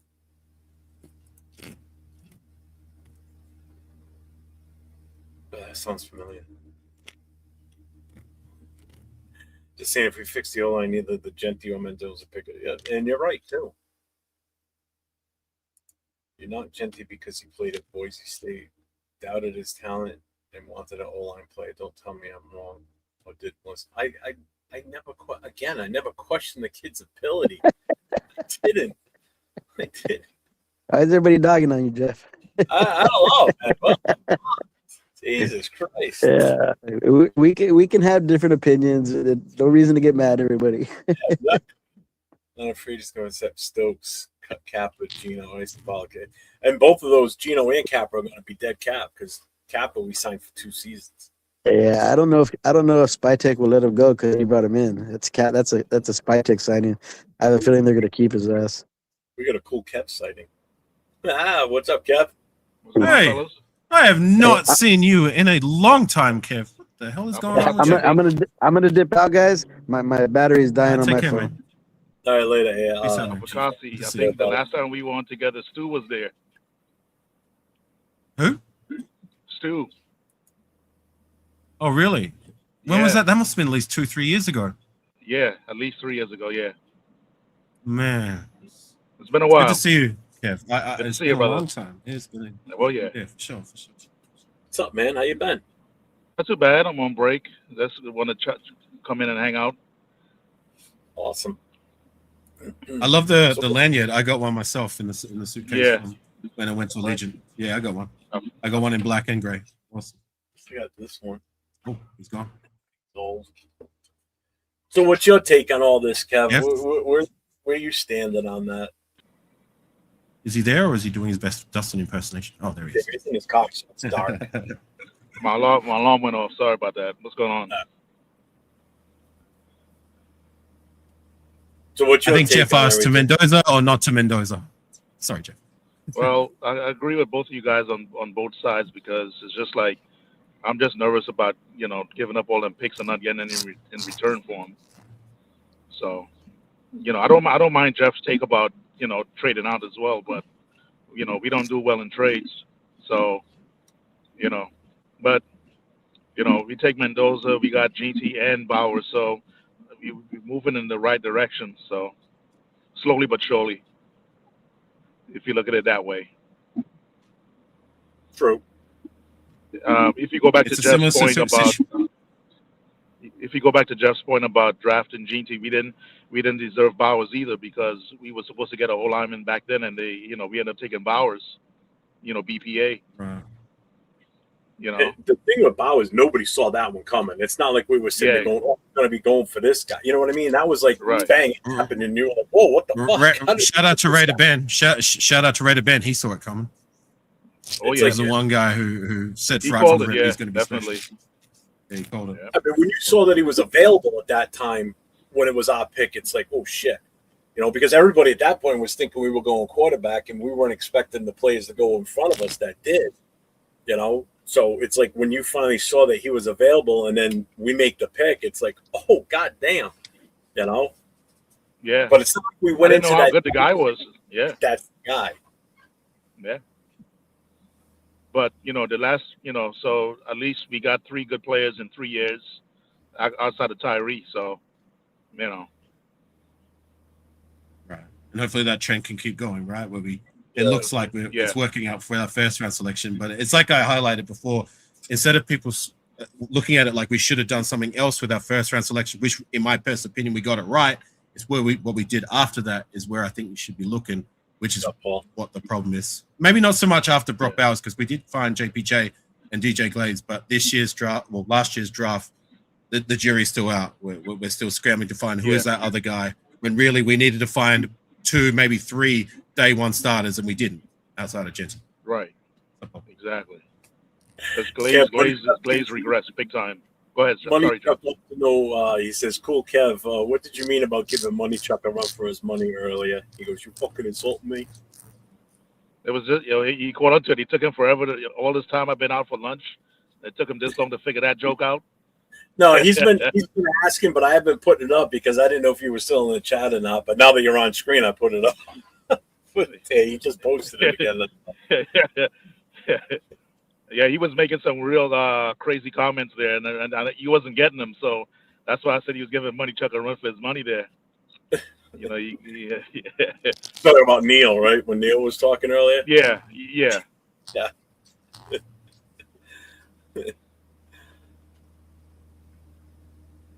Yeah, right. Saying it for months and months and months. Actually, I think Raider Paul said it last year that Mendoza was the guy we should draft in 2026, right? So who's the backup for no? If they don't take Mendoza, you gonna take Chambliss or somebody else, or If I had to just in a, I mean, at that point, you'd have to look at what's available when we pick in the second round. Oh, well, actually, it depends on where we would pick them at that point because you don't know what we're trading for and what we're getting in return. But I mean, that would be the next if he doesn't get his if he doesn't win his appeal against the NCAA and he ends up being declaring for the draft because he can't go back to college, then Chambliss would be my number 2 quarterback in this draft. To be honest with you, like if you would have watched play, Jeff. He's from Ole Miss. He's good. He's really good. I asked how much have you seen him play? I saw him a few times this season.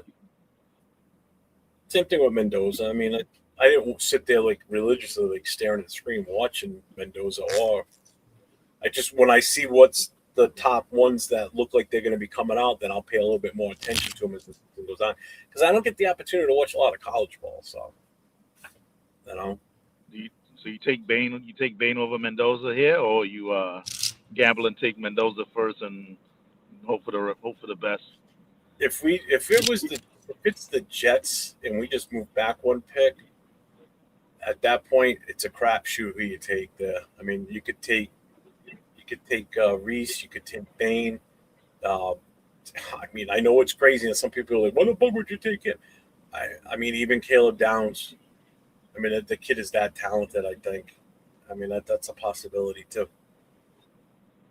You know, I know people are like, "Well, he's a safety. You don't draft a safety that early," and I hear that all the time. People say that all the time, but I mean, the kid's talented, man. But I don't know, man. It's.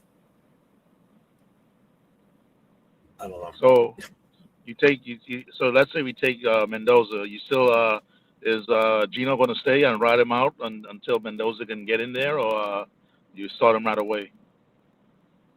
Start who right away? Mendoza?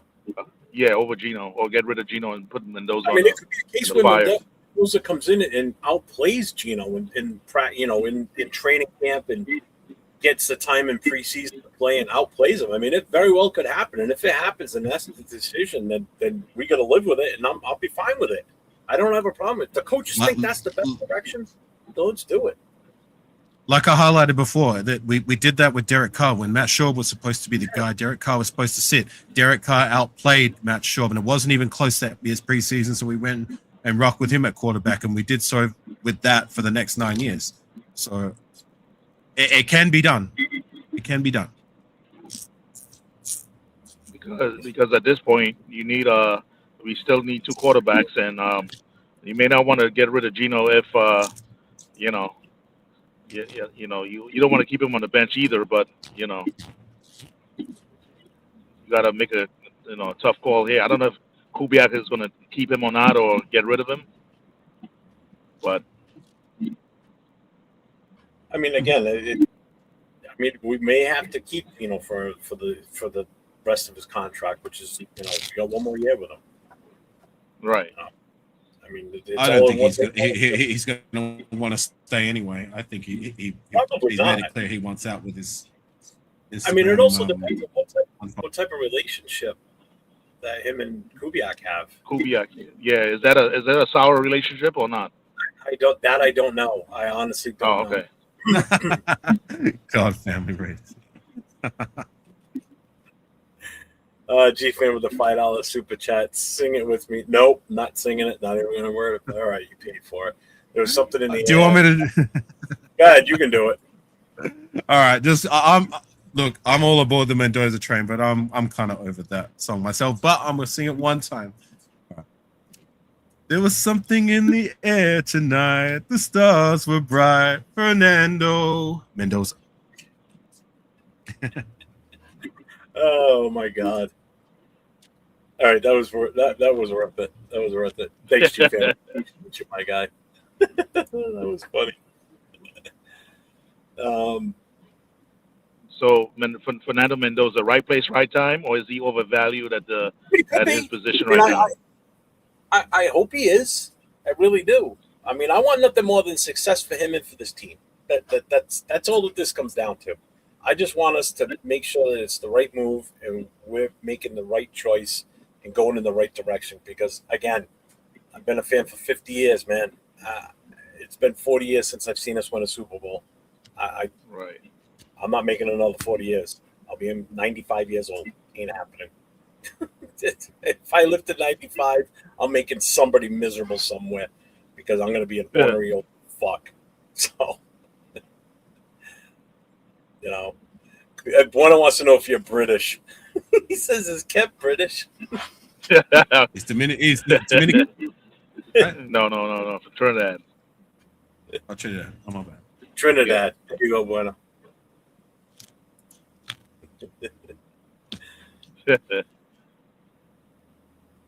Oh yeah, you know what? I can. You know what? I'm gonna do it right now while you guys are on here. I'm gonna play the parody Mendoza song I have. You ready for this one? This one's a little bit shorter. All right, here we go.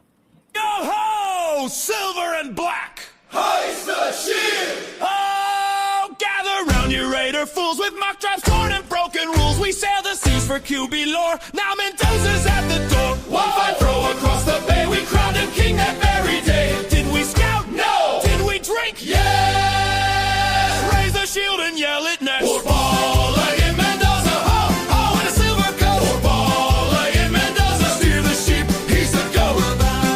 In Mendoza. Ho, ho, in a silver coat.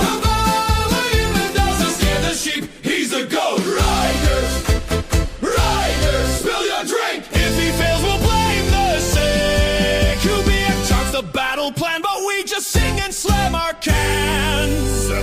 If he throws 5 picks in a row, we'll still chant, let him grow.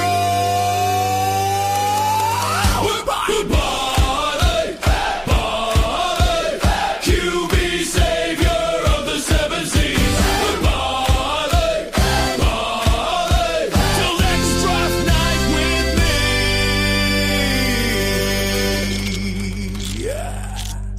Was he the answer? Maybe. Were we sheep?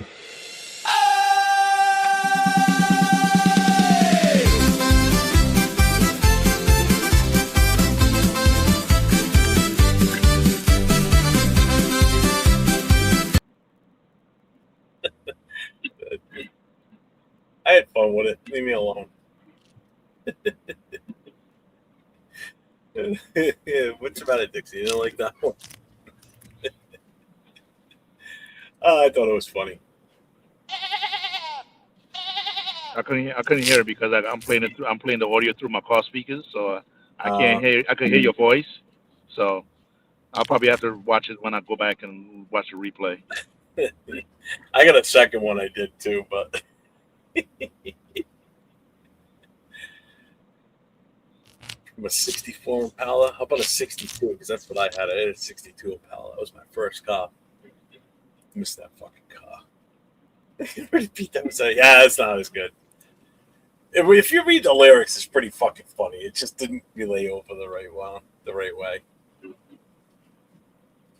I've had some fun with Suno. It's a fun app to use. Oh, it's great, isn't it?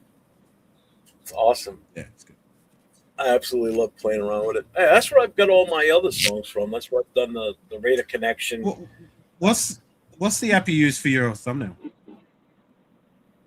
I use ChatGPT for that stuff.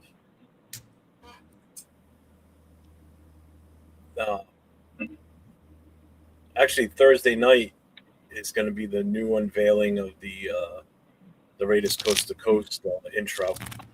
I did the song, and then I gave Nate the music, and he put a video to it. The fucking video is awesome. I absolutely love it. He sent it over to me tonight. I was like, yes. So we'll see that Thursday night.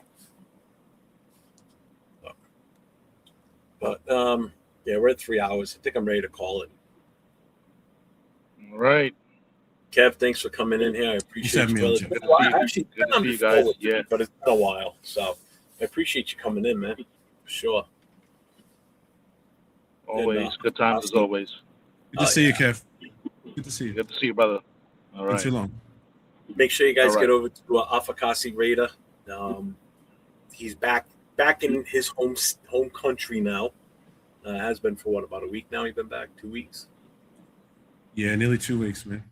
Yeah. Uh, Take care, Kev. Good to see Kev. It's been a long minute. yeah, But he's no, look, I know gee, I sound like a hypocrite because I was just on your last live telling you how I'm over debating about Mendoza, saying the same things over and over again, and yeah, here I am. But I thought I'd show face because I saw when I've been watching your lives, there's been more people on the panel specifically that have been on your side of the coin rather than being on my side of the fence where I believe, what I believe. So I thought I'd just, since the topic was there, I'll show face and show why I feel the way I feel and believe what I believe. And it seems like a lot of people in this chat seem to feel that way too. So look, at the end of the day, if we do go that route, let's just all get behind him and the coaching staff. I don't want people to be such busters that they want the downfall of this guy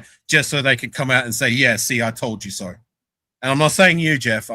I know there's going to be a few of these cats out there who are so hung up on being right that they want the downfall of whether it's a player or coach. To me, that's buster mentality. Get behind our coach, get behind our player until they prove otherwise, right? Let's give them a chance. Let's go. The only time I will say I told you so is if we don't improve the offensive line and this fucking poor kid gets hurt, I'm going to say, see, I told you. And now, I can give you a perfect example of a player that had that same situation in his rookie career, okay, got injured, but this was the coach pushing him back in, though, too, was RG3. This kid was a rookie. He had a promising career ahead of him, and he got injured. The coach pushed him to play in the playoffs, and he was never the same since after that because his second year, he wasn't as good. It's the same thing with Jaden Daniels, but Jaden Daniels I thought he was phenomenal his rookie year.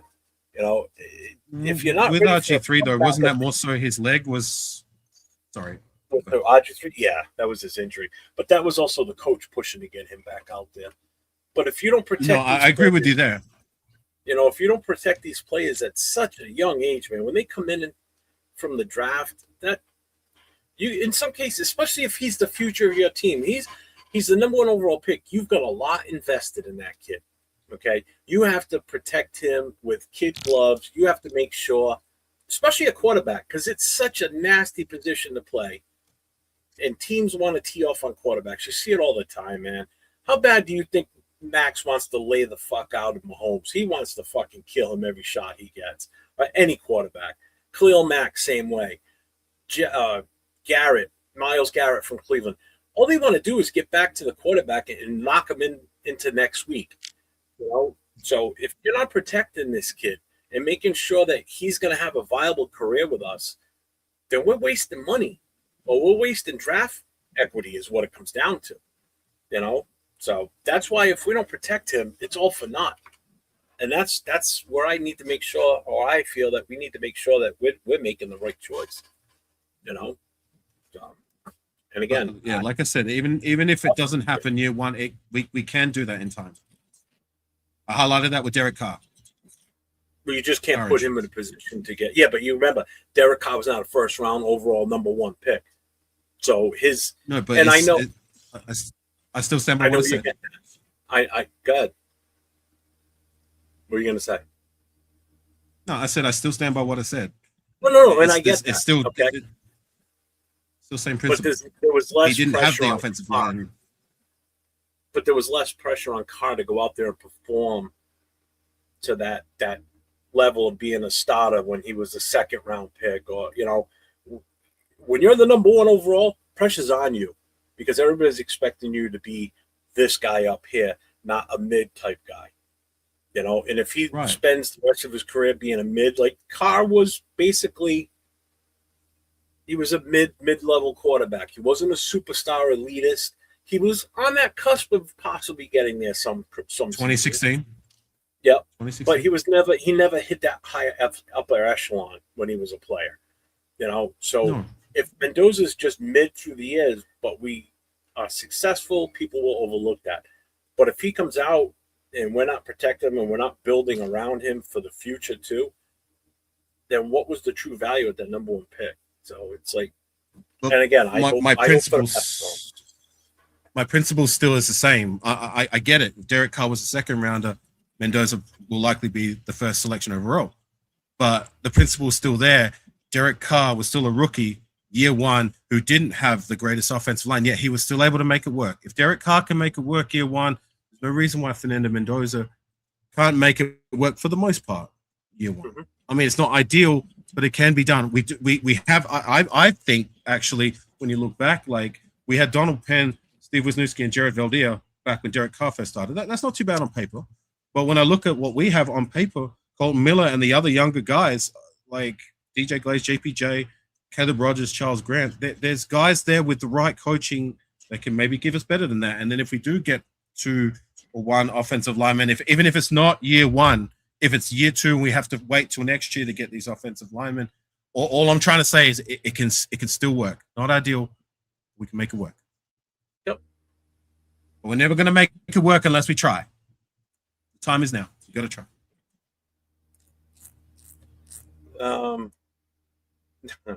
What's up, Mike? Fan base still can't agree on number one pick. Mendoza pick is the reason why Kubiak is coming to the Raiders. I hope it is, and I hope he's successful with them. So, with that being said, again, make sure you guys get over to Afakasi Raider. If you're not subscribed to his channel, make sure you get over there. Hit that sub, hit the notifications. If you're an old school guy and you played Tech Mobile when you were a kid, definitely keep an eye out for Afakasi's channel because he does Super Tech Mobile, and usually you'll see me on there playing too sometimes. Yeah. And we're gonna have to get back onto it sometime. Yeah, we will. Just me and you. Still sit right up here on the shelf above me. God awful stuff. You know, I had that. I tried that like about 4 weeks ago. Somehow we got on the subject in the chat, and I think Bueno was like, "Oh, try it again now." So as soon as I opened it up, I was like, ugh. "Oh, the Vegemite." Oh, yeah. Yeah, but then I took it. You already saw Raider Ben's. I brought a jar for him to try, and Nate, but Nate wasn't game enough, so Raider Ben tried it. I saw that. It was worth it. it. When we're not just acting when we try this stuff, it literally is that bad with the wrong dosage. So. Smell alone is just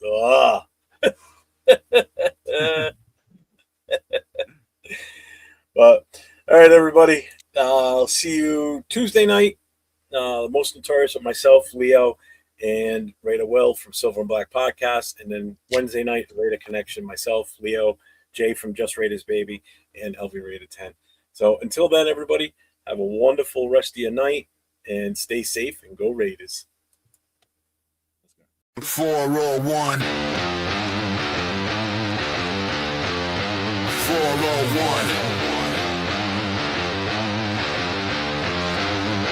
Silver and black, yeah, we never fold.